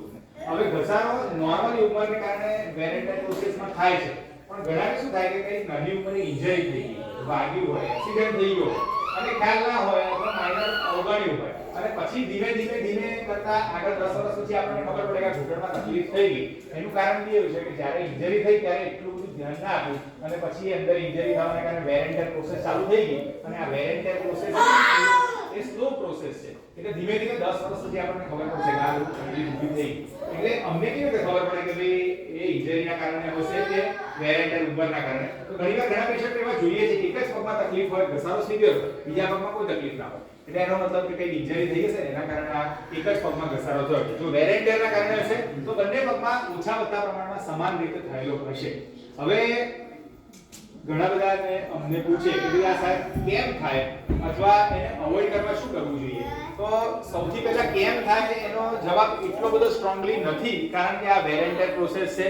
ઘણાને 45 બી થાય છે, ઘણાને 55 બી થાય છે, ઘણાને 70 સુધી બી નથી થતું અને ઘણાને 45 સુધી એટલી તકલીફ વધી જાય છે. એટલે દરેકનું જીનેટિક મટીરીયલ અથવા બોડીની પ્રોફાઇલ પરથી કોને વધારે થશે કોને ઓછો થશે એ કહી શકાય. એટલે એ બીજું અમે જોયું છે કે વેસ્ટર્ન વર્લ્ડ એટલે જે અમેરિકન કન્ટ્રીઝ અને યુરોપિયન કન્ટ્રીઝ છે એટલા ઘૂંટણના ઘસારાવાળા પેશન્ટો નથી હોતા. એ લોકોને રાધર થાપાનો ઘસારો ખૂબ થાય છે, જે આપણા દેશમાં ઘૂંટણનો ઘસારો કોમન છે એટલો બીજા દેશમાં નથી. તો અગેન એનું રીઝન શું? જીનેટિક પ્રોફાઇલ, બોડીનું ટેન્ડન્સી અથવા એની ઘણા લોકો માટે એવી છે કે થાપાનો ઘસારો ઉભો કરે છે, આપણા લોકોની ટેન્ડન્સી ઘૂંટણનો ઘસારો ઉભો કરે છે. બીજું એક કારણ અમે બધા જોડે ડિસ્કસ કરીએ તો એવું કહેવાય છે કે આપણા ઇન્ડિયન પોપ્યુલેશનમાં પલાઠી વાળીને બેસવાનું અને ઊભા પગે બેસવાનું એટલે કે ઇન્ડિયન ટોયલેટ એનું પ્રથા વધારે છે. એટલે બેઝિકલી શું થાય કે જ્યારે બી તમે પલાઠી વાળીને બેસો ત્યારે ઘૂંટણ તમારો 90 ડિગ્રી કરતા વધારે વળે, એટલે જ્યારે ઘૂંટણ સ્ટ્રેસમાં બહુ આવે ત્યારે એની પર લોડ આવે એટલે એનામાં ઘસારો ફાસ્ટ વધે છે. બીજું ઊભા પગે બેસો એટલે અગેન ઊભા પગે બેસો એટલે 90 ડિગ્રી કરતા પગ વધારે વળે એટલે ઘૂંટણ પર લોડ બહુ જ આવે છે એટલે ઘસારો વધે છે. અને આ બધા શું થાય કે રેગ્યુલરમાં આપણને આ યંગ એજમાં જ્યારે કોઈ તકલીફ ના હોય ત્યારે તમે પલાઠી વાળીને બેસો, કંઈ તકલીફ નથી, અમે ના પાડતા પણ નથી, પણ ત્યારથી પલાઠી વાળીને બેસવાનું, ઊભા પગે બેસવાનું અવોઇડ કરો. જેમ તમે પૂછ્યું કે આ બધું અવોઇડ કરવા શું કરવું? રૂટીનમાં જ્યાં સુધી બી નીમાં કંઈ તકલીફ નથી ત્યાં સુધી જે વાપરવું હોય, જે રીતે બેસવું હોય એટલે બેસો, કોઈ વાંધો નથી. પણ મેં તમને કહ્યું ને કે બોડી રિએક્શન આપશે. શેના માટે? કે ભાઈ ઘૂંટણમાં દુખાવો થયો એટલે બોડીએ તમને રિએક્શન આપ્યું કે ભાઈ અહીંયા કઈ તકલીફ છે, ધ્યાન આપો. અને એ તમે ધ્યાન ના આપો અને દુખાવો સહન કર્યા કરો તો બી પલાઠી વાળીને બેસો તો એનો મતલબ કે બોડીના સિગ્નલ્સ તમે ધ્યાન નથી આપ્યા અને તમે એને વાપર કરે અને પછી ઘસારો વધશે. એટલે કહેવાનો મતલબ શું કે બોડી તમને શરૂઆતમાં સિગ્નલ આપશે. કેવી રીતે? કે તમે ઘૂંટણમાં પલાઠી વાળીને બેઠા અને ઊભા થયા તો તમને એમ થયું કે મને દુખ્યું, આજે મને આજે ચાલવામાં તકલીફ પડી, અથવા લાંબો ટાઈમ પલાઠી વાળીને બેસા તો ઘૂંટણમાં દુખાવો થવા માંડ્યો. જો આવા બધા સિગ્નલ તમને મળવા માંડ્યા તો તમારે એ સિગ્નલને એવી રીતે લેવાના કે ભાઈ હા, મારો ઘૂંટણ ઘસાવા માટેની શરૂઆત કરવા માંડ્યો છે. એટલે પછી શું કરવું? તો પલાઠી વાળીને બેસવું નહીં અને ઊભા પગે બેસવું નહીં. હવે normal life, day to day લાઈફમાં એટલું મોડિફિકેશન્સ આપણે કરી શકીએ છીએ કે ભાઈ ખુરશી પર બેસીને અથવા નાના ટેબલ પર બેસીને અથવા વેસ્ટર્ન ટોયલેટ યુઝ કરીને આપણે બધું જ કામ કરી શકીએ. એટલે જ્યારે બી આપણને એવા સિગ્નલ મળે કે ભાઈ ઘૂંટણમાં દુખાવો વારંવાર થવા માંડ્યો છે તો આપણે પલાઠી વાળીને બેસવાનું અને ઊભા પગે બેસવાનું અવોઇડ કરવું, એ અમે ખાસ સિગ્નલ આપી. બીજું કે ઘસારો જ્યારે શરૂ થઈ ગયો અથવા આપણને ખબર પડી ગઈ કે ભાઈ એક્સરેમાં દેખાય છે કે ઘૂંટણનો ઘસારો છે, ત્યાર પછી પણ આપણે જો લાંબુ ખેંચવું હોય તો પલાઠી વાળીને બેસવાનું, ઊભા પગે બેસવાનું અવોઇડ કરવું. એ સારામાં સારી વસ્તુ છે પ્રિવેન્શન માટે. જ્યારથી આપણને લાગે કે ઘૂંટણમાં તકલીફ શરૂ થઈ છે ત્યારથી, નથી તકલીફ તમે બધું કરો કંઈ વાંધો નહીં, પણ કઈ તકલીફ થઈ તો બોડી સિગ્નલ આપશે કે આ તમારા માટે કામની વસ્તુ નથી, ત્યારથી અવોઇડ કરો. અને બીજું કે રેગ્યુલર વોકિંગ અને સાયકલિંગ, અગેન હું તમને કહું છું કે એ તમે કરશો તો બોડીની અંદર જોઈન્ટ ફ્લુઇડ જે છે ને એ રીસર્ક્યુલેટ થયા કરશે. એક્સરસાઇઝ કરશો એટલે મોશન થશે એટલે બોડી એવું સેન્સ કરશે કે ભાઈ આ જોઈન્ટ બોડી માટે બહુ ઇમ્પોર્ટન્ટ છે, એને સાચવવાનું છે, એટલે વેર એન્ડ ટેર પ્રોસેસ અટકાવશે અને બોડી એ સિગ્નલ કરીને તમને કહું કે બોડી હેઝ ટ્રીમેન્ડસ પાવર કે એ મેન્ટેન કરી શકે કોઈ બી વસ્તુને તમને સાચવી શકે. એટલે એ સિગ્નલ તમને આપશે કે ભાઈ તમને આ વસ્તુને સાચવવાની છે. એટલે મેં તમને કહ્યું જેમ એન્જિન વધારે વપરાય એમ વધારે સારું ચાલે. જો પડી રહેશે તો ઘસાઈ જશે. તમને ખબર છે એક વર્ષ ધારો કે કોઈ કાર કે સ્કૂટર ના ચલાવો તો એની બેટરી બી ઉતરી જશે, પાર્ટ બી જામ થઈ જશે અને પછી તમે કિક મારશો ત્યારે 10 કિક મારવી પડશે. એના જેવું છે બોડી નહીં વાપરો તો બોડી એને એવું સેન્સ કરશે કે આ જરૂર નથી એટલે એને કઈ જરૂર નથી. પણ જો તમે રેગ્યુલર વોકિંગ કરશો ધેટ મીન્સ બોડી તમારું સેન્સ કરશે કે ભાઈ આ એક્ટિવિટી લેવલની ખૂબ જરૂર છે. તો આ વેર એન્ડ ટેર પ્રોસેસ એ જાતે જ હીલિંગ કરશે. બોડીમાં હીલિંગનો પાવર છે કે અંદર જોઈન્ટ ફ્લુઇડ ઓછું થઈ ગયું તો એને નવું જોઈન્ટ ફ્લુઇડ પૂછશે. એટલે એ હીલિંગ કરવા માટે એક્સરસાઇઝ. એટલે એક્સરસાઇઝ કરો પ્રિવેન્શન માટે. અને બીજું કે પલાઠી વાળીને બેસવાનું, ઊભા પગે બેસવાનું અવોઇડ કરો. ક્યારે કે જ્યારે જોઈન્ટમાં તકલીફ શરૂ થાય ત્યારે.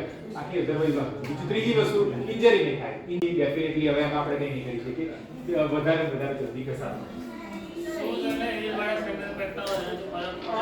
યુઝ્યુઅલી નોર્મલ લાઈફમાં પ્રોબ્લેમ નહીં, પણ જેને એડીની તકલીફ છે, એડીનો પ્રોબ્લેમ છે એના માટે અવોઇડ કરવું જોઈએ. ઘણા બધાને હીલ પેઇનનો પ્રશ્ન હોય છે તો એ એડીનો પ્રશ્ન છે અવોઇડ કરવો. બાકી અધરવાઇઝ ચાલતો નથી તો નથી.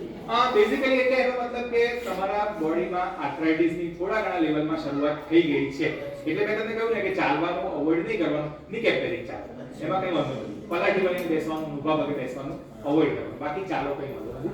અને થોડો ઘણો દુખાવો પ્લસ માઇનસ પ્રમાણમાં શરૂઆતમાં રહેશે. અને ઘસારાના બી સ્ટેજ હોય છે. શરૂઆતનો ઘસારો અર્લી હોય, સામાન્ય ગાદી ફાટી હોય, ધીમે ધીમે ઘસારો વધે.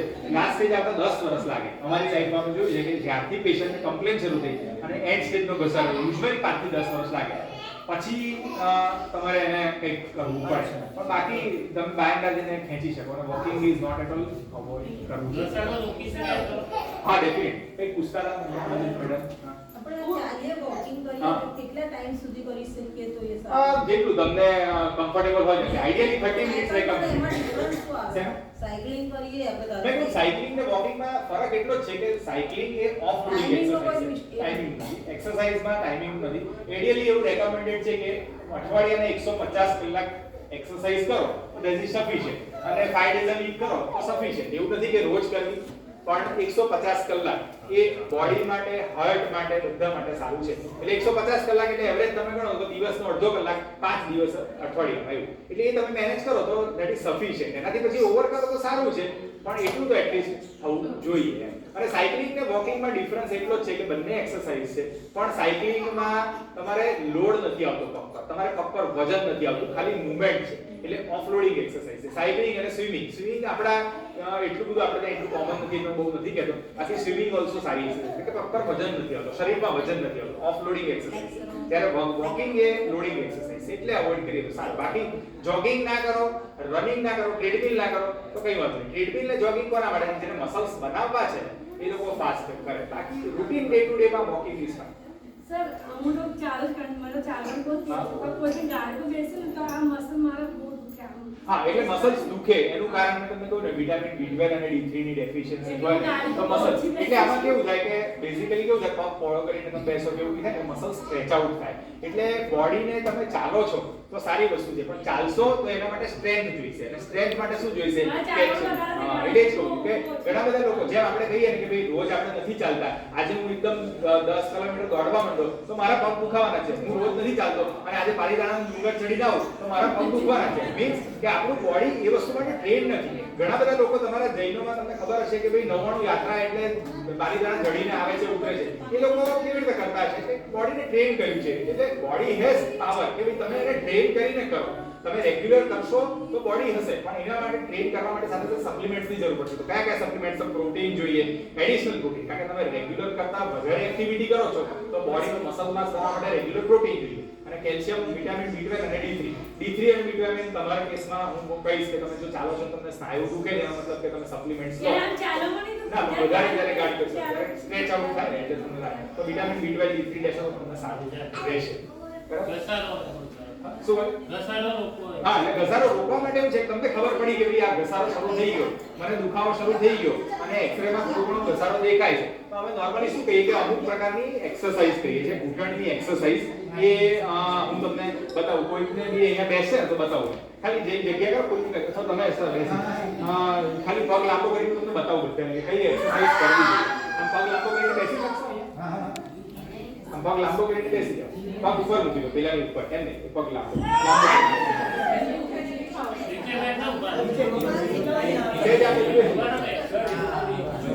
નીચે તકિયો રાખવાનો આવી છે, સિમ્પલ બેઠા. હવે નીચે ઘૂંટણથી તકિયા ઉપર દબાવો, દબાઈ જાઓ. હા, 1 2 3 4 5, બરાબર? એટલે ઘૂંટણ અહીંથી દબાવો એટલે સામેથી પગ ઊંચો થશે. દબાવો, 1 2 3 4 5, ઢીલો કરો.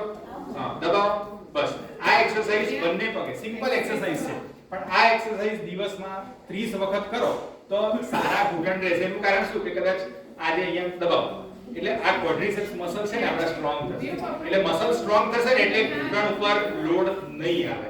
એટલે આ એક્સરસાઇઝ રેગ્યુલર બધા કરો. જેને ઘૂંટણની તકલીફ શરૂ થઈ છે એના માટે, જેને નથી એના માટે ચાલશે, પણ જેને તકલીફ શરૂ થઈ છે તો આ એક્સરસાઇઝ રેગ્યુલર 30 વખત કરશો ધેટ ઇઝ સફિશિયન્ટ. ઘસારો આગળ વધતો અટકશે અથવા ધીમો પડી જશે.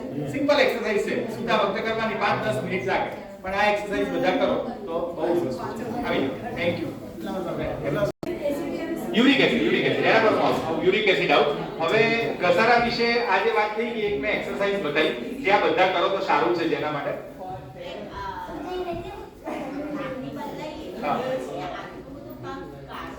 એ ઘણાને છે ને બ્લડ વેસલ્સ નો એટલે વેરિકોઝ વેઇન નો અથવા નસોનો બ્લડ સર્ક્યુલેશન નો પ્રોબ્લેમ હોય ને એવા લોકોને નીચેના ભાગમાં કાળો પડી જાય એટલે એ ઢાંકણી બદલાવાના કારણે નથી હોતું, પણ નસોની જેને તકલીફ હોય ને એના કારણે આ ભાગ કાળો પડી જાય છે.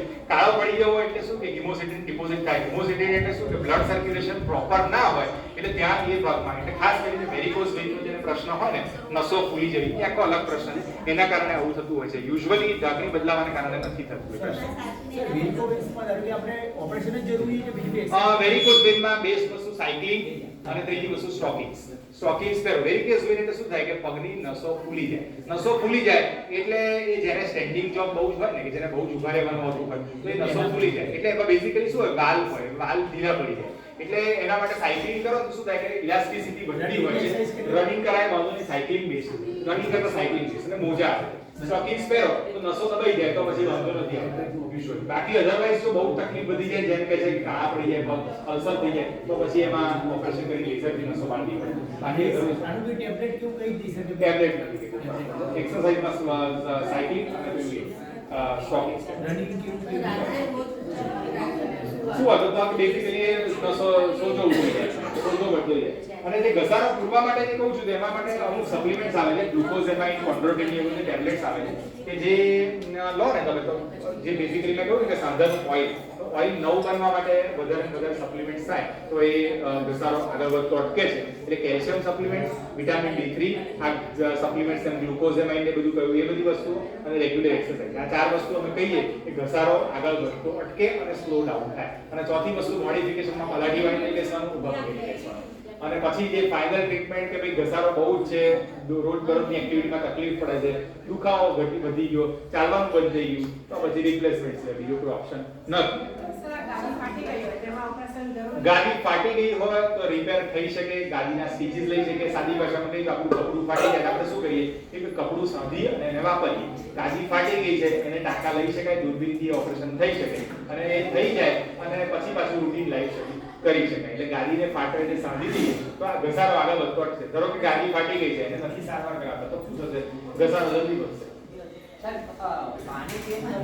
એડીનો દુખાવો વાત કરીએ એડીનો દુખાવો વાત કરીએ. હવે આના પછી એક પૂછ્યું યુરિક એસિડ શું, એટલે ઘસારાની વાત પરથી હવે બીજા પ્રશ્નો પર આવ્યા કે ભાઈ ઘસારો તો એક છે ઉંમરને કારણે થતો પ્રશ્ન.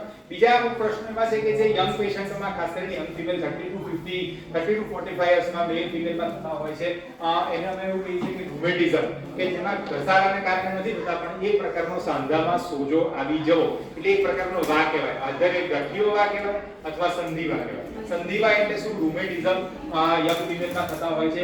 ઘણા બધાને વાયરલ ઇન્ફેક્શન ચિકનગુનિયા થયો હોય ને તો પોસ્ટ ચિકનગુનિયા વાયરલ ઇન્ફેક્શનમાં બી આવા સાંધાના દુખાવા થતા હોય છે. એટલે બેઝિકલી એક પ્રકારનો સાંધાનો સોજો તો એ થાય. અથવા યુરિક એસિડ, બોડીમાં યુરિક એસિડનું પ્રમાણ વધી જાય તો આવો ઘૂંટણનો દુખાવો અથવા એડીનો દુખાવો, જેમ સરે કહ્યું કે ભાઈ એડીનો દુખાવો કેમ થાય છે, એ કારણ છે કે ભાઈ એડીનો દુખાવો યુરિક એસિડનું પ્રમાણ વધી જવાથી થાય. યુરિક એસિડ શું છે, જેમ કેલ્શિયમ વિટામિન B12 D3 એવા બધા કણો છે એમ બોડીમાં 1000 કણો છે, એમાંથી એક કણ છે યુરિક એસિડ. યુરિક એસિડ કેવી રીતે બને? તો પ્રોટીન જે બી આપણે લઈએ એ પ્રોટીનનું મેટાબોલિઝમ થઈને એન્ડ પ્રોડક્ટ જે બને એ યુરિક એસિડ છે. બાકીનો ભાગ બધું બોડીમાં એબ્સોર્બ થઈ જાય અને ક્યાંક ને ક્યાંક વપરાઈ જાય. યુરિક એસિડ એ નકામી પ્રોડક્ટ છે જેનો કોઈ જરૂર નથી, પણ એ બોડીમાંથી કિડની માટે એક્સક્રીટ થઈ જાય. તો બે કારણસર થઈ શકે. કિડનીનો કેપેસિટી નથી કે બોડીને યુરિક એસિડને ક્યાં ડ્રેન કરવું. ત્યાં બોડીમાં પ્રોટીનનું પ્રમાણ વધ્યું છે એટલે એ યુરિક એસિડનું પ્રમાણ વધે છે. તો યુરિક એસિડ કરે શું કે સાંધામાં ભેગું થઈ જાય. બોડીમાં જેમ બ્લડમાં અમુકથી પ્રમાણ વધે ને એટલે સાંધામાં ભેગું થઈ જાય. એટલે ક્યાં ક્યાં દુખાવો થઈ શકે? અંગૂઠામાં દુખાવો થાય, પછી પગની એડીમાં દુખાવો થાય, ઘૂંટણમાં દુખાવો થાય, અંગૂઠામાં દુખાવો થાય. આ બધી જગ્યાએ સાંધામાં એ ભેગું થઈ જાય એટલે એ દુખાવો ઉભો કરે. એનાથી વધારે કશું નહીં. એટલે એના માટે શું કરવાનું કે યુરિક એસિડના રિપોર્ટ કરાવી લેવાનો અને યુરિક એસિડ જો રિપોર્ટમાં 6 થી વધારે આવે તો એને ઘટાડવા માટેની દવાઓ આવે છે.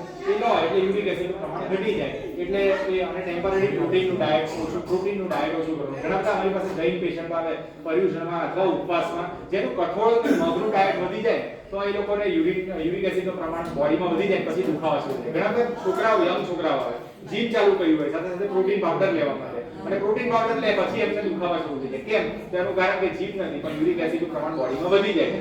બોડીની કેપેસિટી કરતાં યુરિક એસિડ વધી ગયું એટલે સાંધામાં ભેગું થઈ દુખાવો કરશે.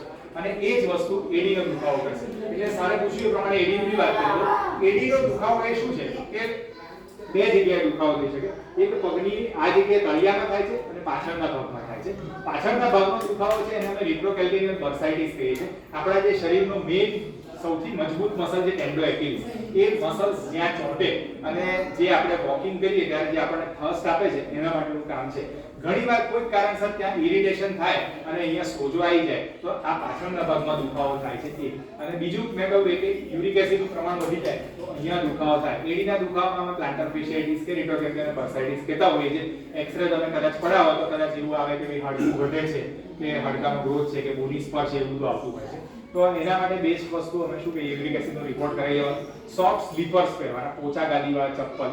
આ બધામાં તકલીફ બીજી શું થાય છે કે આમ રૂટીનમાં વાંધો ના આવે પણ સવારે ઉઠો અથવા બહુ લાંબો ટાઈમ બેસીને ઊભા થાઓ ત્યારે તમને પગની એડીમાં દુખાવો થાય. પગ ના ઊંચાય. સામેવાળી વ્યક્તિ કે શું થયું લંગડાતા કેમ ચાલો છો? પછી થોડું ચાલો પછી પાછું ઓકે થઈ જાય. એનું કારણ કે પગની એડી પર વજન ના લઈ શકાય એટલે તમે ઓબ્વિયસલી લંગડાવાના છો.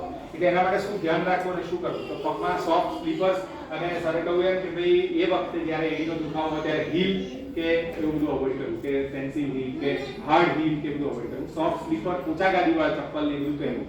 ગરમ પાણીનો શેક કરવો, હુંફાળા પાણી અને ઠંડા પાણીમાં વારાફરતી પગ મૂકવો. બીજું સ્ટ્રેચિંગ એક્સરસાઇઝ બહુ અગત્યની છે. જ્યારે બી તમને આવો હીલનો દુખાવો હોય જ્યારે જમીન પર પગ મૂકો ત્યારે 10 વખત આ રીતે પગ સ્ટ્રેચિંગ કરી અને પછી જ પગ મૂકવા. અથવા બીજી સ્ટ્રેચિંગ એક્સરસાઇઝ પગની એડી પર ઉપર પંજા પર ઉપર એડી પર ઉપર આ એક્સરસાઇઝ કરશો તો સ્ટ્રેચિંગ એક્સરસાઇઝથી એ જતું રહેશે. અને કેમ જતું રહેશે મેં તમને કહ્યું કે બોડી એવું સેન્સ કરશે કે ભાઈ અહીંયા કંઈક છે જેને હીલ કરવાનું છે. એટલે અહીંયા બ્લડ સર્ક્યુલેશન વધશે.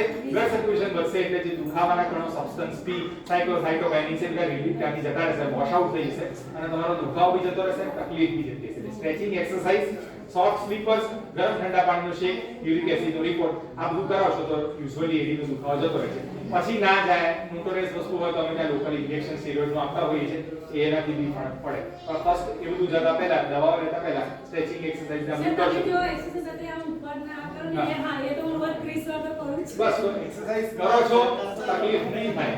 જે દિવસે બંધ થઈ અને કંઈક બોડીમાં ક્યાંય થયું આ તમે ખબર છે daily એટલે કરવી જ કરવી. મેં કહું કે એક્સરસાઇઝ અગત્યની છે. કે ઘૂંટણ માટે જે મેં પેલી બતાવી એક્સરસાઇઝ એ કરવાની, આ પગની એડી માટેની એક્સરસાઇઝ છે.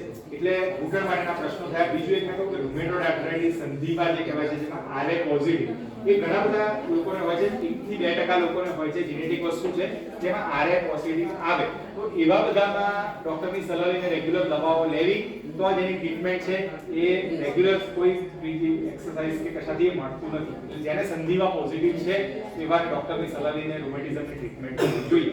બાકી બધી વસ્તુ મેનેજ થઈ જાય છે ઘરગથ્થુ. અને પોસ્ટ ચિકનગુનિયા હોય તો ઘણા લાંબુ ચાલે છે. Post chikungunya, post viral infection, સાધારણ દુખાવા ઘણા બધા લાંબા ચાલે છે. એમાં અમુક મેડિસિન્સ અમારી પાસે છે એ અમે આપીએ તો પછી તમને એનાથી બધું જતું રહેતું હોય છે, લાંબે ગાળે જતું રહેતું હોય. ક્યારેક અમારે સ્ટીરોઇડ આપીએ. એટલે ઘૂંટણ વિશે આ વાત થઈ ગઈ. હવે આ ઘૂંટણ વિશે કોઈ પ્રશ્ન છે નહીં તો પછી આપણે કમરના દુખાવા માટે વાત કરીએ. હા. મેં કહ્યું વજ્રાસનમાં બેસો વાંધો નથી. જ્યાં સુધી ઘૂંટણની તકલીફ નથી ત્યાં સુધી તમે બધું કરો. જ્યારે ઘૂંટણની તકલીફ શરૂ થઈ, બોડીએ તમને સેન્સ કર્યું કે ભાઈ આવા તકલીફ શરૂ થઈ ગઈ, તો અવોઇડ કરવું પડશે. નીચેની નીચે સોજા આવે, બે વસ્તુ છે. અહીંયાના ભાગમાં જે સોજા આવે, ફેટ છે, બીજું કશું નથી, એને કઈ ચિંતા કરવાની નહીં. પણ જો એ ક્યારેક ક્યારેક આવે તો એ બીજા કોઈ કારણસર હોય તો એનું ઇન્વેસ્ટિગેશન કરાવી, બ્લડ રિપોર્ટ કરાવી કે એક્સરે કરાવી દેવા. બાકી યુઝ્યુઅલી અહીંયાના ભાગમાં જે આરોપ જોવા મળે છે ને એ યુઝ્યુઅલી ફેટ છે. સર એમાં પાણી ભરાઈ જતું. હા, સાંધામાં પાણી ભરાઈ જાય એટલે કહું ને રૂમેટિઝમ કહેવાય. હા, પાછળ યુઝ્યુઅલી પાણી નથી ભરાતું. યુઝ્યુઅલી સાંધામાં પાણી ભરાય બે જગ્યાએ, અહીંયા અને આ જગ્યાએ પાછળ ભરાય. એ કાંઈ ઘસારાની શરૂઆત હોય ત્યાં પછી અંદર સંધિવા મળે, પાણી ઓછું મળે, એ અમને ખ્યાલ આવી જાય કે શેના કારણે છે. તો એ ટ્રીટમેન્ટ કરીએ તો મળી જાય, ટેમ્પરરી હોય છે. બાકી અહીંયા યુઝ્યુઅલી પાણી ના મળે. આ જે ભાગમાં છે ગોટલા શરીર ત્યાં પાણી ભરી જાય. ના, અહીંયા ગોટલામાં પાણી ના ભરાય, ગોટલાની ઉગાવ એ અહીંયા પાછળ યુઝ્યુઅલી ઘૂંટણની પાછળના ભાગમાં પોપ્લિટેલ ફોસામાં પોપ્લિટેલ સિસ કહે છે. આ બધા કશાકની શરૂઆત થઈ હોય, ઘસારાની શરૂઆત ક્યાં અંદર સમજીવાની અસર થઈ તો રિપોર્ટમાં કે બધામાં આવી ખબર પડી જાય.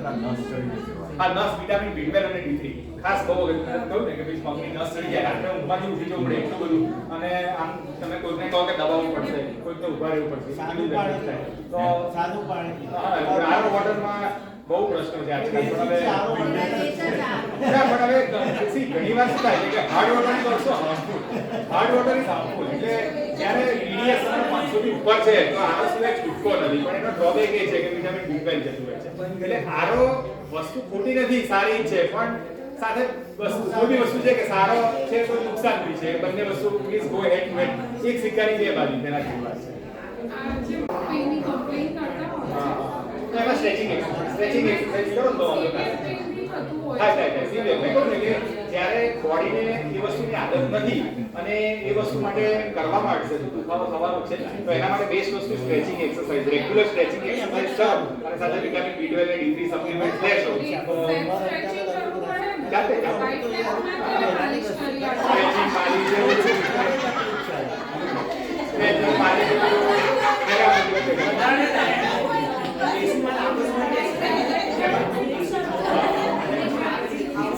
એ સ્ટીફનેસ જે કે શિયાળામાં દુખાવા થવાનું કારણ શું કે ઠંડી વધી જાય એટલે મસલ સ્પાઝમ થઈ જાય અને સાંધામાં જોઈન્ટ ફ્લુઇડ થીક થઈ જાય. એટલે એસીમાં જે વસ્તુ થઈ આર્ટિફિશિયલ ઠંડક છે, આર્ટિફિશિયલ ઠંડકના કારણે થશે તો એ થવાનું છે. તો પછી ની કેપ ને એવું પહેરી રાખો કે ગોદડું કે એવું કંઈ રાખી મૂકો, ટાંકી રાખો, અથવા સામાન્ય સ્ટ્રેચિંગ એક્સરસાઇઝ કરો, રેવાનું એટલે એ પણ સ્ટીફનેસ આવે એવું હોય ને એના માટે બેસ્ટ ઓપ્શન અમે એવું કહીએ કે અડધો કલાક થાય એટલે 2-3 આંટા મારી લો એટલે સ્ટીફનેસ ઓછી થશે.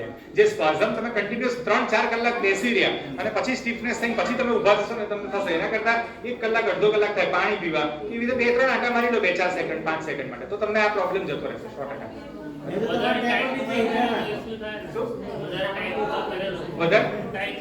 ના એનાથી બહુ રાઈટ કપડા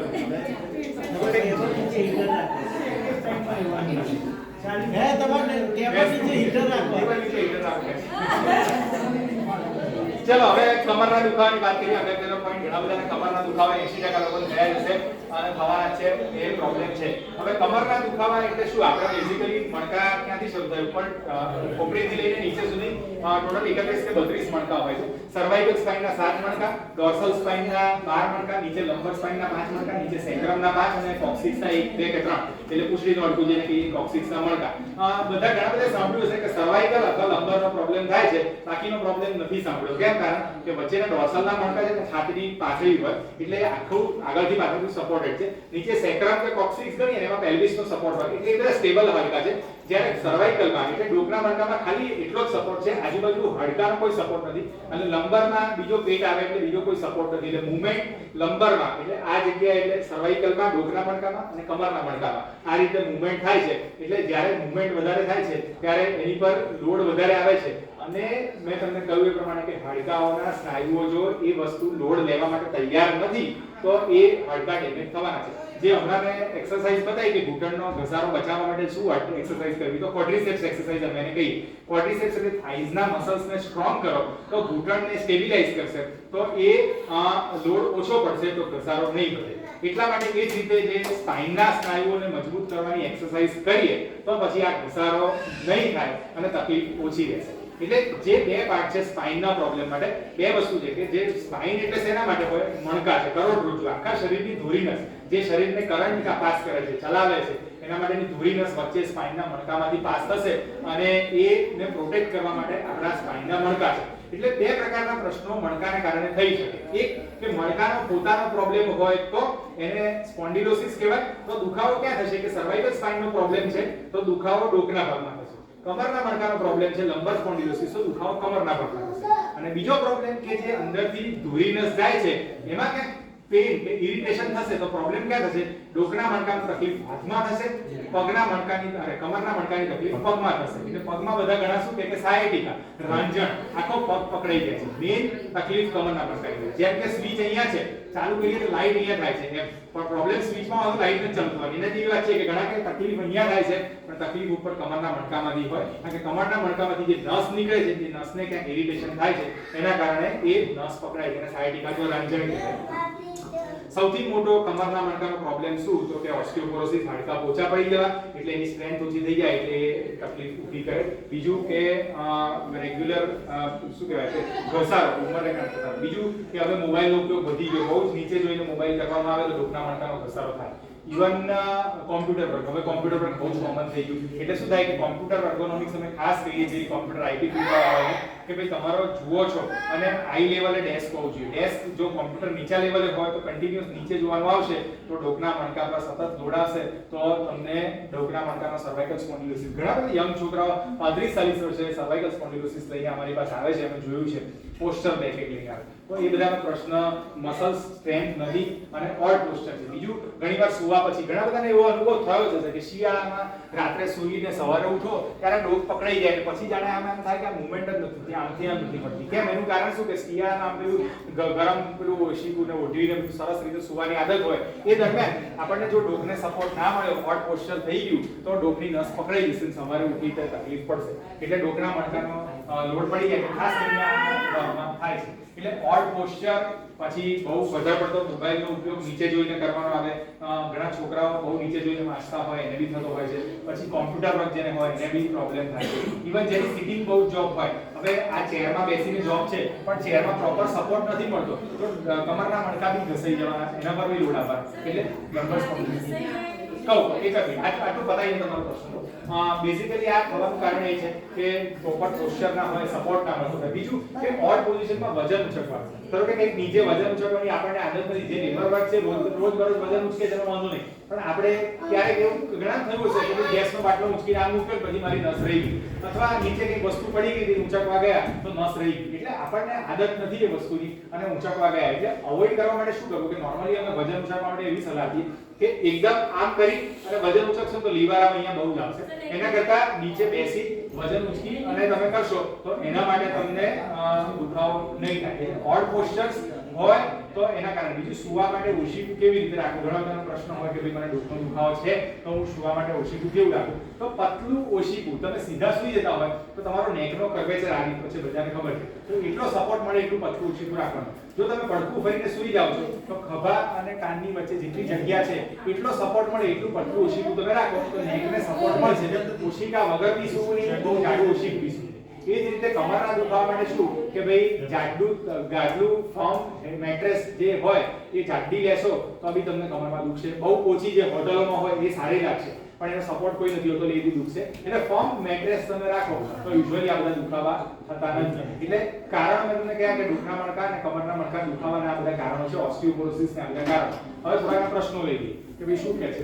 બેસ્ટ વસ્તુ ગરમ પાણીનો શેક, રેગ્યુલર એક્સરસાઇઝ. ડોકની એક્સરસાઇઝ કઈ કઈ કરવી એ બતાવી દઉં, પછી કમરની બતાવું. ડોક માટે કઈ એક્સરસાઇઝ કે ઉપર જુઓ, સિમ્પલ નીચે જુઓ, ઉપર જુઓ, નીચે જુઓ, left side, right side, left side, right side, પછી ડાબી બાજુ, જમણી બાજુ, આ રીતે, અને પછી ખભો આ રીતે રાખી આ રીતે. આટલી એક્સરસાઇઝ સામાન્ય કરો કરવાની, રેગ્યુલર કરવાની તો તકલીફ ઓછી. ઘસારો થઈ ગયો એટલે હવે કઈ ફરક નથી પડવાનો, આપણે એને બદલી નથી શકવાના, સુધારી નથી શકવાના. એના પર પ્રિવેન્શન કરવાનો છે કે આગળ ના વધે અને તકલીફ ના વધે. તો રેગ્યુલર એક્સરસાઇઝ કરશો તો સ્ટેબિલિટી અને મોબિલિટી રહેશે, તો દુખાવા ઓછા રહેશે. બીજું ગરમ પાણીનો શેક, તો એ રીતે.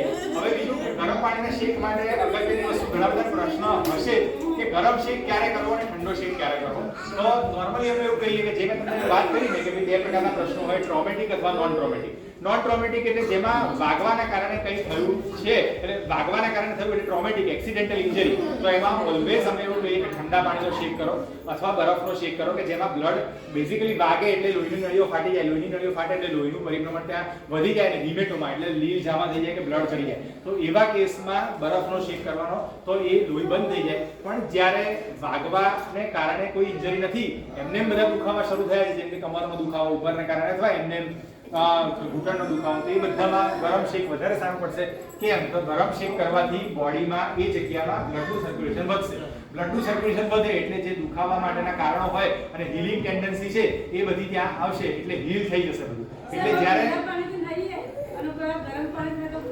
ના કશું જ્યારે આદત છે ને કશું વાંધો નથી, પણ શેક કરવા માટે જ્યારે તકલીફ છે તો ગરમ પાણીનો શેક કરો, વાગે છે તો ઠંડા પાણીનો અથવા બરફનો શેક કરો. હા, તમને પડી ગયા, વાગ્યું તો ક્યારેય ગરમ શેક નહીં કરવાનો, એમાં ઓલવેઝ ઠંડા પાણીનો, કારણ કે એમાં બ્લડનું સર્ક્યુલેશન ઘટાડવું છે. બ્લડ વધશે, સોજો વધશે, બ્લડ વધશે એટલે સોજો વધશે, સોજો વધશે તકલીફ વધશે. એટલે જ્યારે બી વાગ્યું છે ત્યારે ઠંડો શેક, નથી વાગ્યું તકલીફ છે ગરમ શેક, શાંતિ જશે. ગાદી, હા, એટલે બેઝિકલી જેમ ઘૂંટણમાં ગાદી આવે છે એ ઘસારો, હું કહું છું એ જ કહું કે દરેક સાંધામાં ગાદી એ કુશનનું કામ કરે. ઘસારો ઘૂંટણમાં થાય છે, હવે એ જ રીતે મણકામાં બી ઘસારો થાય, પણ ઘણીવાર ગાદી ખસી જાય. એનું કારણ શું કે બેઝિકલી બે હાડકા વચ્ચે કુશન જેવી ગાદી હોય. ક્યારેક ને ક્યારેક કંઈક કારણસર વજન ઉચકવામાં આવ્યું અથવા ઓડ પોસ્ચર આવ્યું તો બે હાડકા વચ્ચે ગાદીમાં અનઇવન લોડ આવ્યો, આગળ પડ્યા એટલે આગળ લોડ આવ્યો એટલે પાછળથી ફટ થઈને ગાદી બહાર નીકળી જશે. એટલે એ જે ઓડ પોસ્ચરના કારણે પ્રેશર આવ્યું એટલે જે અંદર કુશન જેવી ગાદી હતી એ બહાર નીકળી ગઈ, એટલે એના કારણે નસ પર દબાણ કરે છે, એટલે એ ગાદી ખસી જાય છે. ગાદી ખસી જાય એનું કારણ અમે કહું સાયટિકા અથવા રંજણ કહેવાય. એની પછી મેડિકલ ટ્રીટમેન્ટ જ કરવી પડે, વેસ્ટ, એનાલ્જેસિક, ગાદી પર સોજો ઉતારવાની દવાઓ, વિટામિનના ઇન્જેક્શન, સ્ટીરોઇડ. ચોથો પાંચમો પણ L4 L5 અથવા C6C6. આ યુઝ્યુઅલી ગાદી બી મેં કહું ને હીલિંગ પોટેન્શિયલ છે. જો ગાદી બહાર નીકળી ગઈ, બોડીમાં ટેન્ડન્સી છે 1.5 વર્ષની અંદર, 1.5 મહિનાની અંદર એબ્સોર્બ થઈ જાય, ગાદી પાછી પોતાની જગ્યાએ જતી રહે, સોજો બી ઉતરી જાય, એટલે એની મેડિકલ ટ્રીટમેન્ટ છે. જ્યારે ગાદી ખસી ગઈ તો ડોક્ટર પાસે સલાહ લેવાની તાત્કાલિક. તો એના અમુક સારવાર કરશો તો ઓપરેશન કે બધામાંથી બચી જશો. મેં કહ્યું છે કે જ્યારે ઘસારો ઘૂંટણનો વધશે છેલ્લો સ્ટેજ ઓપરેશન, એમ કમરના મણકામાં ગાદી ઘસાઈ ગઈ, ગાદી મણકા ઘસાઈ ગયા અને તકલીફ વધી ગઈ, છેલ્લો સ્ટેજ ઓપરેશન છે. પણ છેલ્લો સ્ટેજ ઓપરેશનમાં 10% કેસમાં જરૂર પડે છે, 90% કેસમાં બીજી બધી સારવારથી મટાડી શકાય છે. એ જ રીતે ઘૂંટણના ઘસારામાં બી શરૂઆતના સ્ટેજમાં 90% કેસમાં દવાથી અથવા કસરતથી બધાથી મટી શકે છે. કમરના મણકામાં બી એ રીતની વાત છે. છેલ્લો સ્ટેજ આવશે, ઓપ્શન નથી, તકલીફ વધારે છે તો ઘસારા એટલે ઓપરેશન સિવાય છૂટકો નથી, એ રીતે કરી શકે. અને મેં એ જ કહ્યું કે જો બોડીને એ રીતે ટ્રેન કરેલું હશે તો આ એકદમ એક્સ્ટ્રીમ કન્ડિશનમાં તકલીફ નહીં થાય. હવે આપણે બોડી ટ્રેન નથી, ક્યારેક વજન ઉચકવા ગયા અને ગાદી બહાર નીકળી ગઈ અને પછી એ તકલીફ થઈ તો એ થવાનું છે. એટલા માટે કમર ડોકની થઈ શકે, એકવાર થયું બીજી વાર બી થઈ શકે, એટલે એના માટે એક્સરસાઇઝ ખાસ અગત્યની છે. જેમ ડોકની એક્સરસાઇઝ મેં બતાવી એ રીતે કમરની એક્સરસાઇઝ પણ બતાવું છું.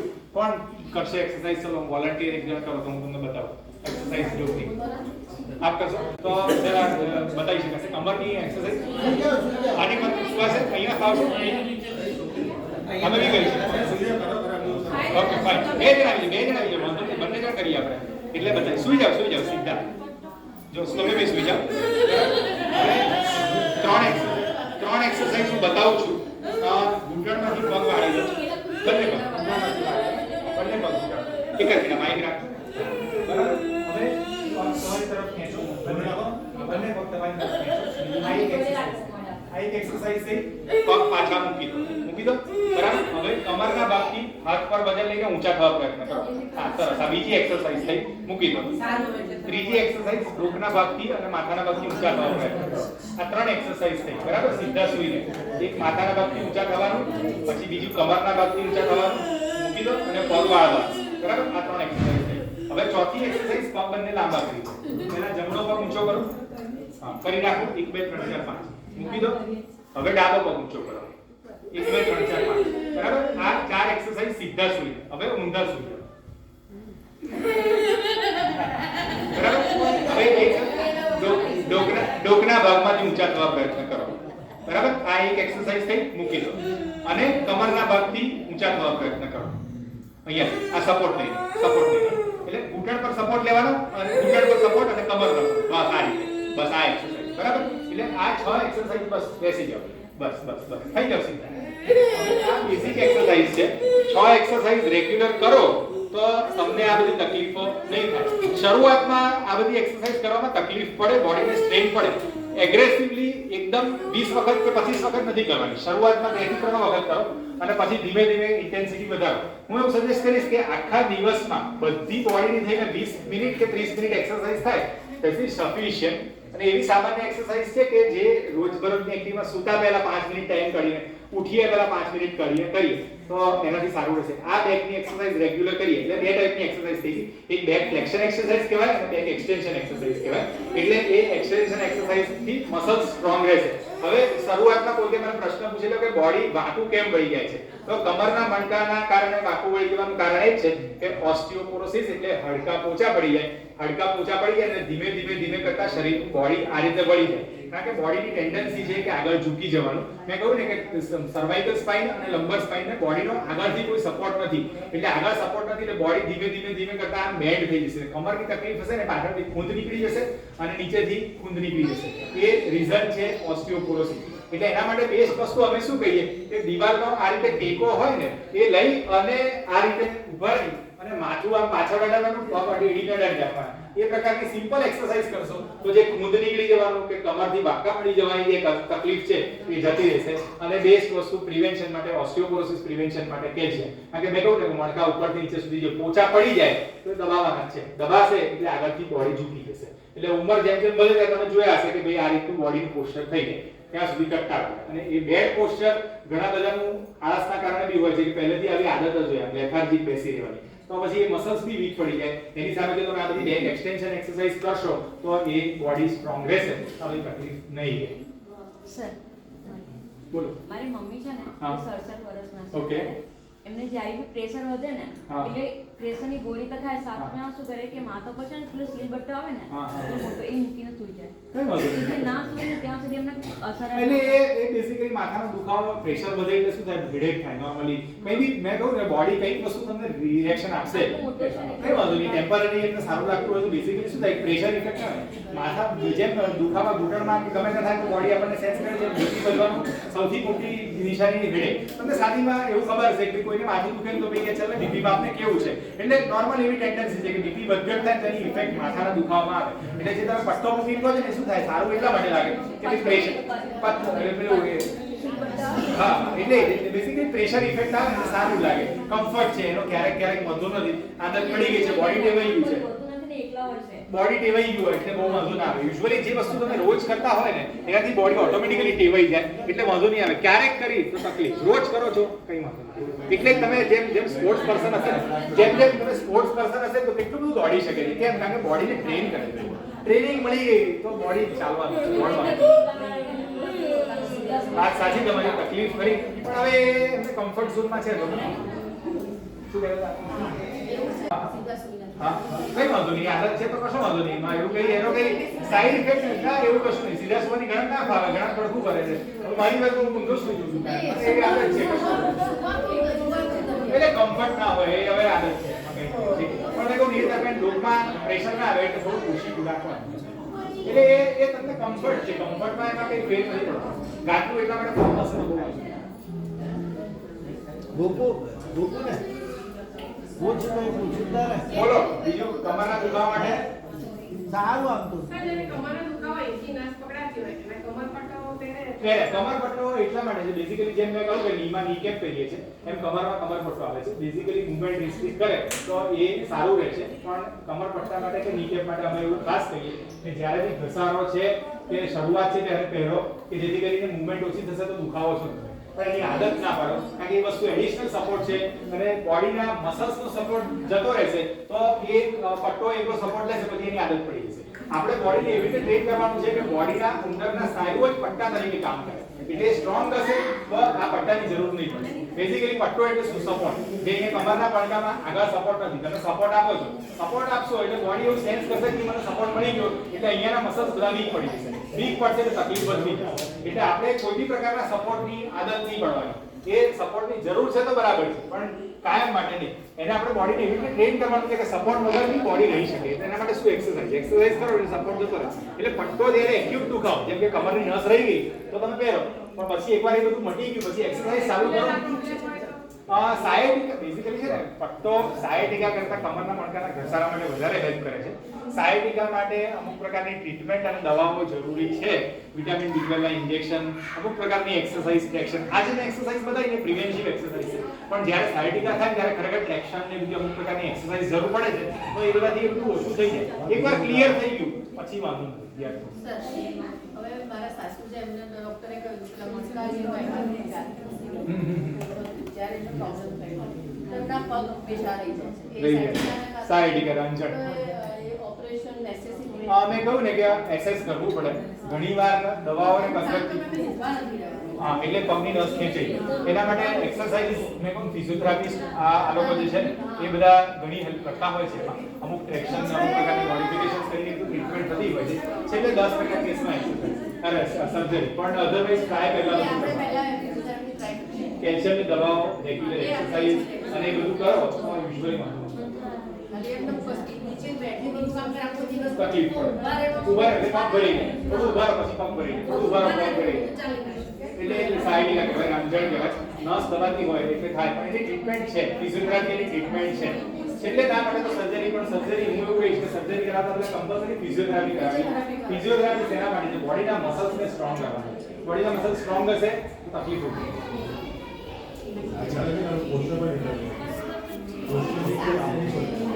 ડોકના મણકા એ થઈ ગયા. એમના કેસમાં શું હશે કે બેઝિકલી બોડીની ટેન્ડન્સી મસલ સ્પાઝમ કરવાની એટલે મસલ ટાઈટ થઈ ગયા. એટલે આગળના મસલ્સ ઘણા ટાઈટ થઈ ગયા હોય એટલે એના કારણે બોડી પોસ્ચર આવી થઈ ગયું. એના માટે સ્ટ્રેચિંગ એક્સરસાઇઝ ને મસાજ એ જ એનો ઉપાય છે. મસાજ કરો, સ્ટ્રેચિંગ એક્સરસાઇઝ કરો. એટલે આ રીતે જે મસલ્સ અહીંયા રીતે મસાજ કરો તો મસલ્સને રિલેક્સેશન મળે. જેમ કે આપણે કોઈ જગ્યાએ સ્પા કે મસાજ કરીએ તો કેવું સારું લાગે. એ બેઝિકલી રિલીઝિંગ થેરાપી છે. એટલે મસલ્સ રિલીઝ તરફ કરો. હા, આગળની તરફ અહીંયા બધા મસાજ કરશો તો મસલ થોડા રિલેક્સ થશે. ખૂન નીકળતી થોડી ઓછી થશે. અને બીજું કે ફિઝિયોથેરાપી તો કરાવી. ફિઝિયોથેરાપી કરાવડાવો તો એ લોકો કરશે. Physiotherapy will manage. એ લોકો બેઝિકલી શું છે, એ લોકોને શું થાય સ્પાઝમ હોય, મસલ્સ વધારે પડતા કડક થાય.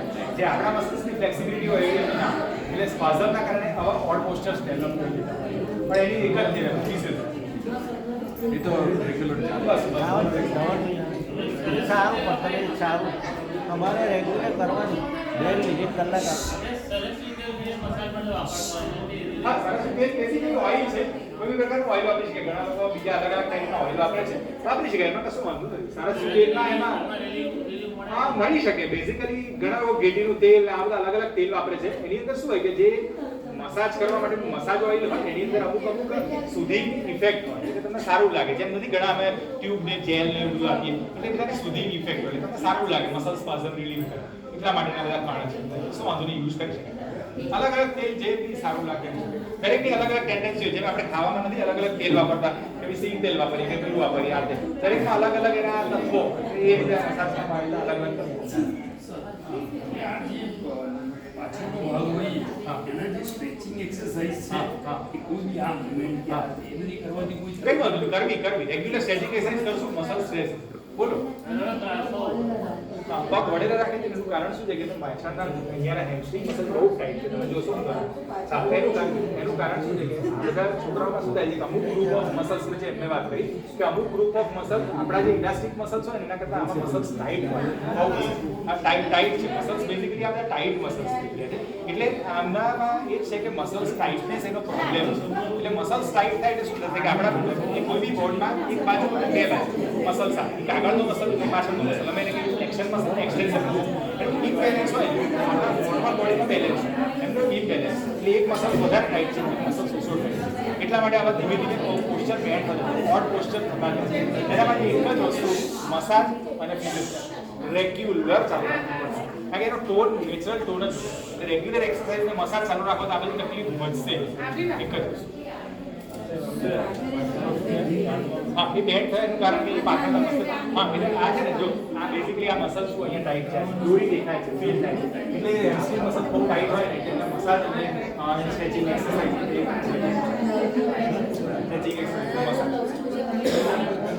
એ કરવાની. બાકી ફિઝિયોથેરાપી તમે કરાવતા છો, ફિઝિયોથેરાપી કરાવતા છો એ જે લોકો ફિઝિયોથેરાપી પાસે શીખી રહ્યા સ્પેશિયલ ટાઈપની એક્સરસાઇઝ તમને બતાવશે. એ તમને બતાવશે પછી રેગ્યુલર ઘરે જ કરવાની. રેગ્યુલર ઘરે જ કરવાની. તમે બતાવશો તો સ્ટ્રેચિંગ એક્સરસાઇઝ મસાજ ઘરે બતાવશો તો રેગ્યુલર કરવાની. જ્યાં સુધી કરશો ત્યાં સુધી આપણે તકલીફો નહીં વધે. જે એક્સરસાઇઝ તકલીફો વધે સ્ટ્રેચિંગ એક્સરસાઇઝ રેગ્યુલર જરૂરી છે. શું કહેવાય હાડકાં નવડા કરતા મસલ્સ પોચા આવશે. મસલ્સ પોચા હોય એના માટે ફિઝિયોથેરાપી મેં કહું આ બધાનું એક જ વસ્તુ કે નોર્મલ કરતા એમને એબનોર્મલ અટેન્શનની જરૂર છે. અટેન્શનની કઈ રીતે કે આ બધામાં એક જ પ્રોબ્લેમ હોય કે બ્રેનથી કઈ તકલીફ ના પણ મસલ્સ બધા ટાઈટ હોય છે. ઇમ્બેલેન્સ ઓફ મસલ્સ છે એને ટ્રેન કરવાનું. Body health dependence power it can be train. તમે મસલ્સને ટ્રેન કરશો તો બોડી સેન્સ કરશે કે આ ફિઝિયોથેરાપી થઈ રહી છે મીન્સ કે અહીં કંઈક તકલીફ છે એને સ્ટ્રેન્થ કરવાની. એ સ્ટ્રેન્થ થશે એટલે ઓટોમેટિકલી ચાલવા માંડશે. 6 મહિનાનો ફિઝિયોથેરાપી કરશો એને એમાં ઇમ્પ્રુવમેન્ટ ડેફિનેટલી અને પછી રેગ્યુલર ઘરે કરવાની. આ બધી એક્સરસાઇઝ એવી હોય છે કે તમે જાતે શીખીને કરાવી શકો. આ વુમન્સ ડેની લેવાય ને મલ્ટીવિટામિન સપ્લિમેન્ટ્સ હશે ને લઈ શકાય. મલ્ટીવિટામિન સપ્લિમેન્ટ્સ છે vitamin A, C, D3, calcium બધું છે.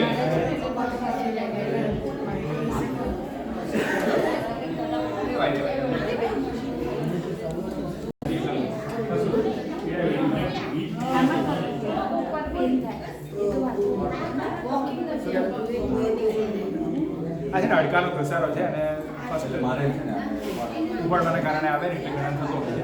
ગરમ પાણીનું શેક ને પેલી જેલ કે તેલ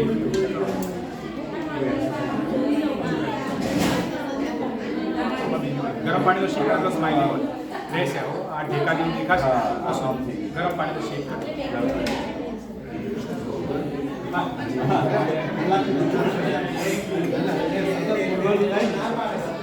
हमारे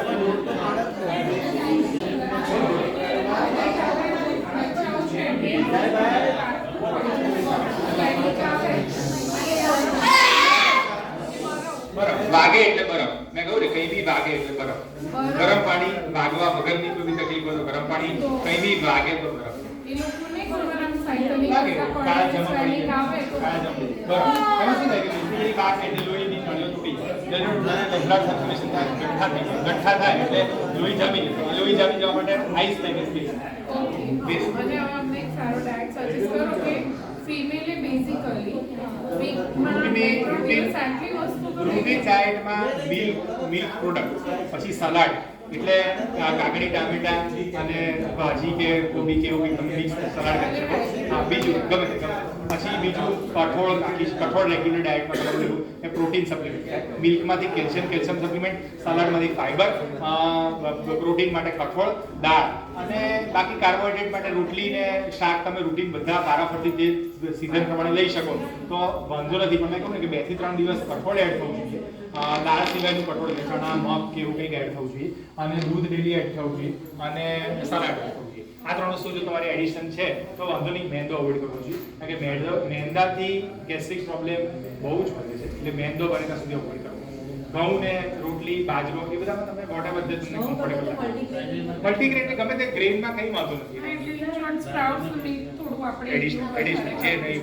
સર કાચી સબ્જીમાં કોબી છે, વટાણા, ફુલાવર ને બધું કાચા ખાવા વાંધો નથી પણ એટલે ટેસ્ટ માટે છે. બેઝિકલી સલાડ ને બધું તમે કુક કરીને ખાવ તો ટેસ્ટ સારો લાગશે. બાકી કાચું ખાવ તો કોઈ વાંધો નથી. કાચું ખાવામાં ફાયદો છે કે ફાઈબર છે. હવે તો કાચું ખાવાનું પૂછા નથી કાચા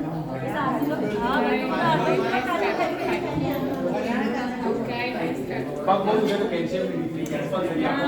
લિપિડનું પોષણ વિટામિન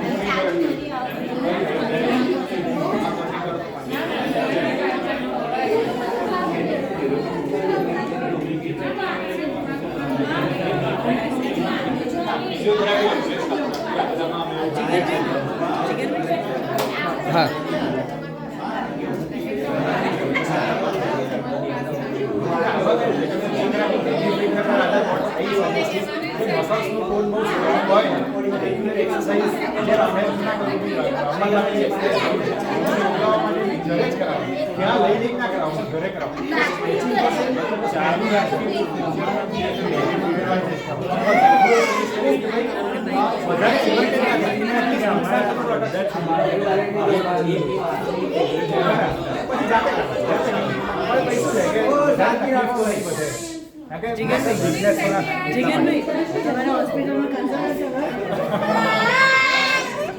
હું એવું કહું કે ભાઈ તમારા બધામાંથી કોઈને મારી પાસે ના આવવું પડે વધારે સારું.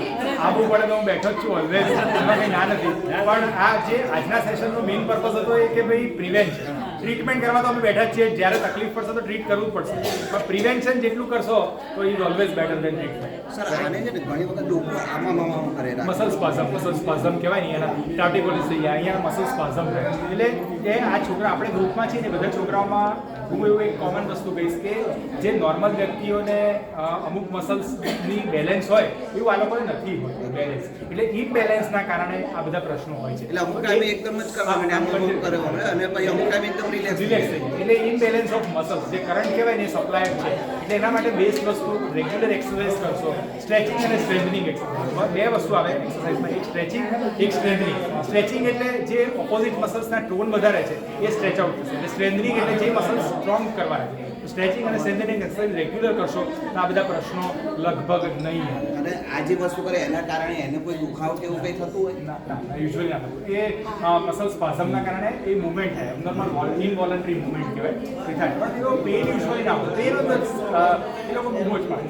પેનમાં તો એવી કન્ડિશન છે કે બૂમ જ પાડશે, કોઈ બી વ્યક્તિને દુખાવો થાય તો બૂમ જ પાડવા. એટલે એવું નહીં આખા દિવસમાં કેટલી વખત થતો એના કારણે એને કોઈ વધારે યુઝ્યુઅલી તકલીફ પડશે તો બંધ કરી દેશે, ક્યાં બૂમ પાડશે દુખાવાને કારણે, અથવા તમે એને કહેશે અહીંયા બતાય કરી. એટલે એ વસ્તુ છે, અધરવાઇઝ તકલીફ નહીં પડતી હોય તો કરશે.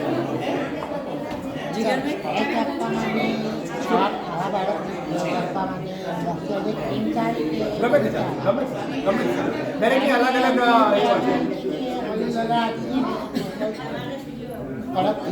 ના ઓઇલથી મસાજ કરો તો એમાં ટેન્ડન્સી હોય છે.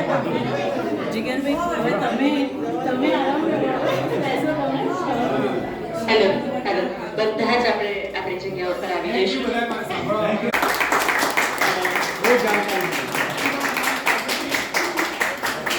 જીગરભાઈ એમ કહેવાય ને કે કઈ પણ વસ્તુ માટે 56ની છાતી જોઈએ, બરાબર છે. એટલે જીગરભાઈ પાસે 56 ગુણો છે. જો એમની વ્યક્તિત્વની વાત કરું કે હંમેશા ડોક્ટર છે ને હેલ્ધી હોવું જરૂરી નથી હોતું, પણ એમને જોઈને લાગે કે એમને હેલ્ધી બરાબર મેન્ટેન કરી તમારે કોઈ વસ્તુ સલાહ આપવી તો પેલા કરવી પડે. પછી બીજો ગુણ કે એમની પાસે બે ઓપ્શન હતા કે બેસીને પણ સરસ મજાનું એ વક્તવ્ય અથવા તમારા પ્રશ્નોના જવાબ આપી શકતા હતા. એ કોન્સ્ટન્ટ તમને વધારે તકલીફ ના હોય ને એટલે તમારી નજીક આવીને વાત કરતા. બીજું કે મેં કીધું કે સરસ મજાના ડોક્ટર છે, હેલ્ધી છે, યુવાન છે, પણ યુવાન હોય એટલે ઉત્સાહ હોય એવું જરૂરી નથી હોતું, એટલે ઉત્સાહી પણ છે. અને સરસ મજાનું કહેવાય ને કે બધા જ કોઈનો પણ પ્રશ્ન જે છે એ રહી ન જાય, એમની પાસે જે જ્ઞાન છે ને, એટલે મેં કીધું કે તમે અહીંયા જ બધું જો અમને આપી દેશો તો તમારે ત્યાં શું રહેશે. તો કે હું એવું ઈચ્છું છું કે મારા સુધી તમારે આવવું ના પડે એવી ભગવાનને પ્રાર્થના કે તમારું સ્વાસ્થ્ય સરસ રહે.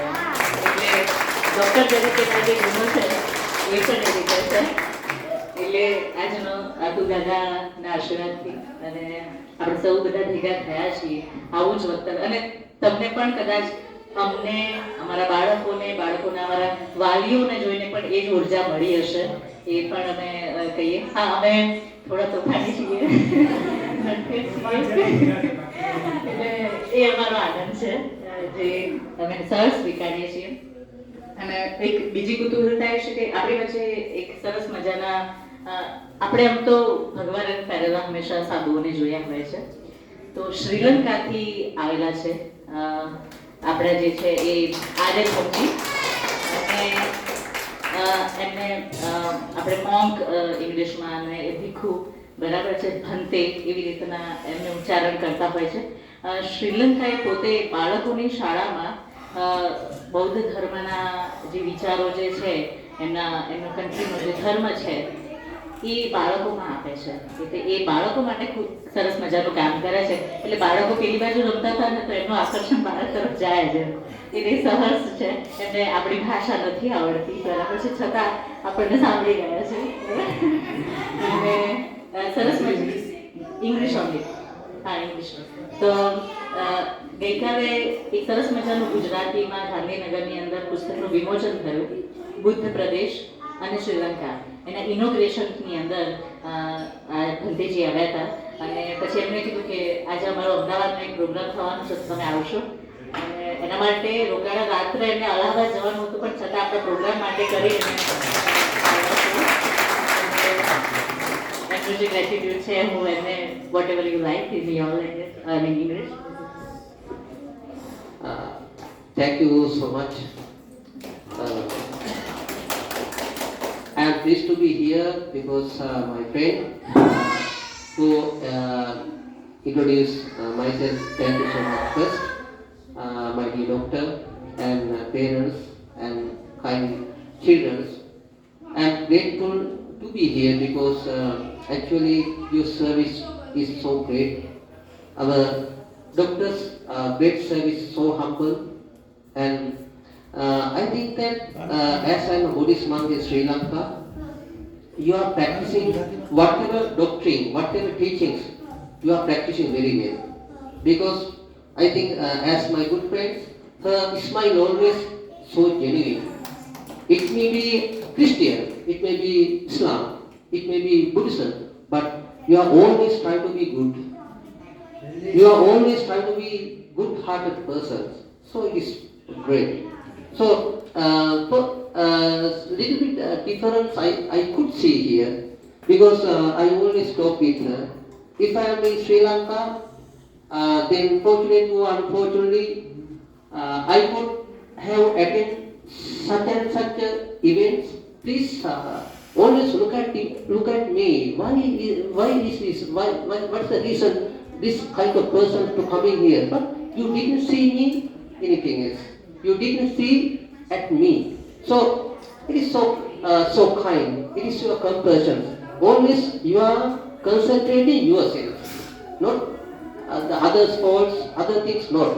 It is great things. So finally, I am grateful to be here because we are the children of Sri Lanka as you are our mother. Culture is, I consider India the mother of culture. Our great philosophy, India is our mother. So I am grateful. I am great honored to be here. She guided me to be here. And finally, I wish you, may you all be well. May you all be success. May you all be mental and physical health. May you all be peaceful in mind and may not be free from all suffering, may not be all stress and all kind of mental and physical be with you.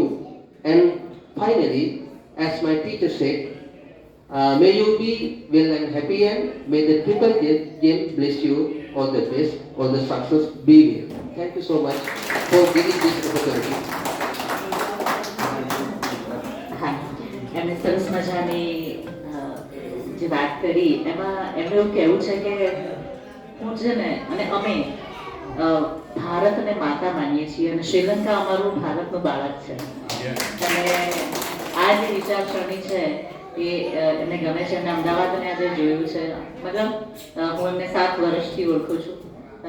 અમદાવાદની ગાંધીનગરની અંદર મહાત્મા મંદિર આપણું છે ત્યાં 19 કન્ટ્રીઝના delegates આવેલા અને એમના બાળકોને લઈને 2 બસ ટિકિટ ટીમ અહીંયા આવેલી અને એ લોકોએ બહુ સરસ મજાનો એમના જે પહેરવેશમાં એમની જ વાણીના અંદર જે લોકનૃત્ય છે એ કરેલું અને ત્યારથી મારા સંપર્કમાં છે. એટલે શ્રીલંકા મને કોઈક ઓળખે છે હવે આપણને કોઈ ઓળખે છે બરાબર ને. એટલે એક જે ભાતૃભાવ એમ કે ને કે વિશ્વ વસુદેવ કુટુંબકમ છે આપણે કહીએ છીએ.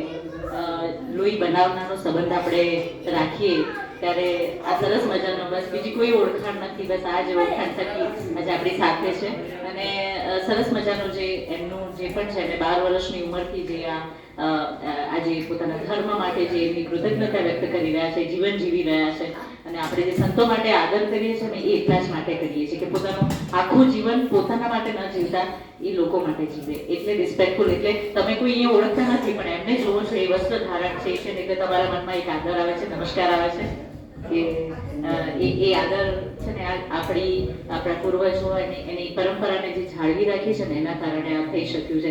અને તમે બધાએ સાંભળ્યા અને ડૉક્ટર સાહેબને સરસ મજાના સાંભળ્યા એના માટે પરિવાર એને જોરદાર ડૉક્ટર સાહેબ માટે સારી થઈ અને તમે તમારા પરિવાર સાથે અમારી સાથે આવતા જ રહો દર વખતે પ્રોગ્રામની અંદર એવું અમે તમને હાર્દિક આમંત્રણ દર વખતે આપીશું. તમે આવો જ બરાબર છે ને?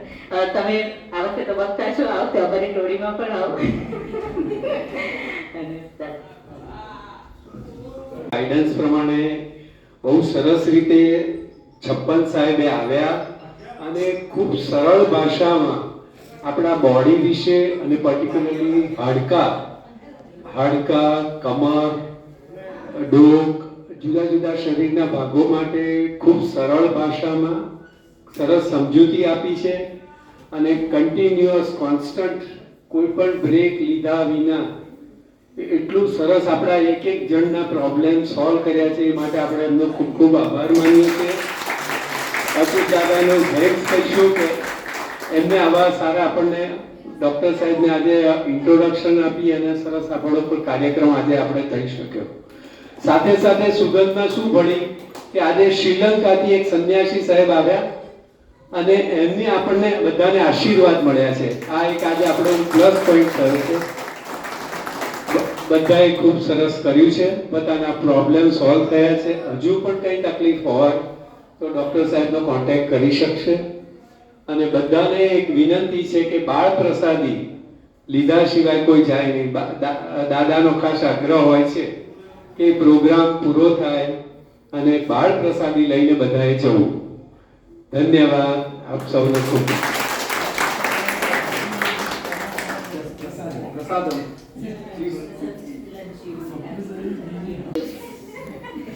ચલો 1 2 3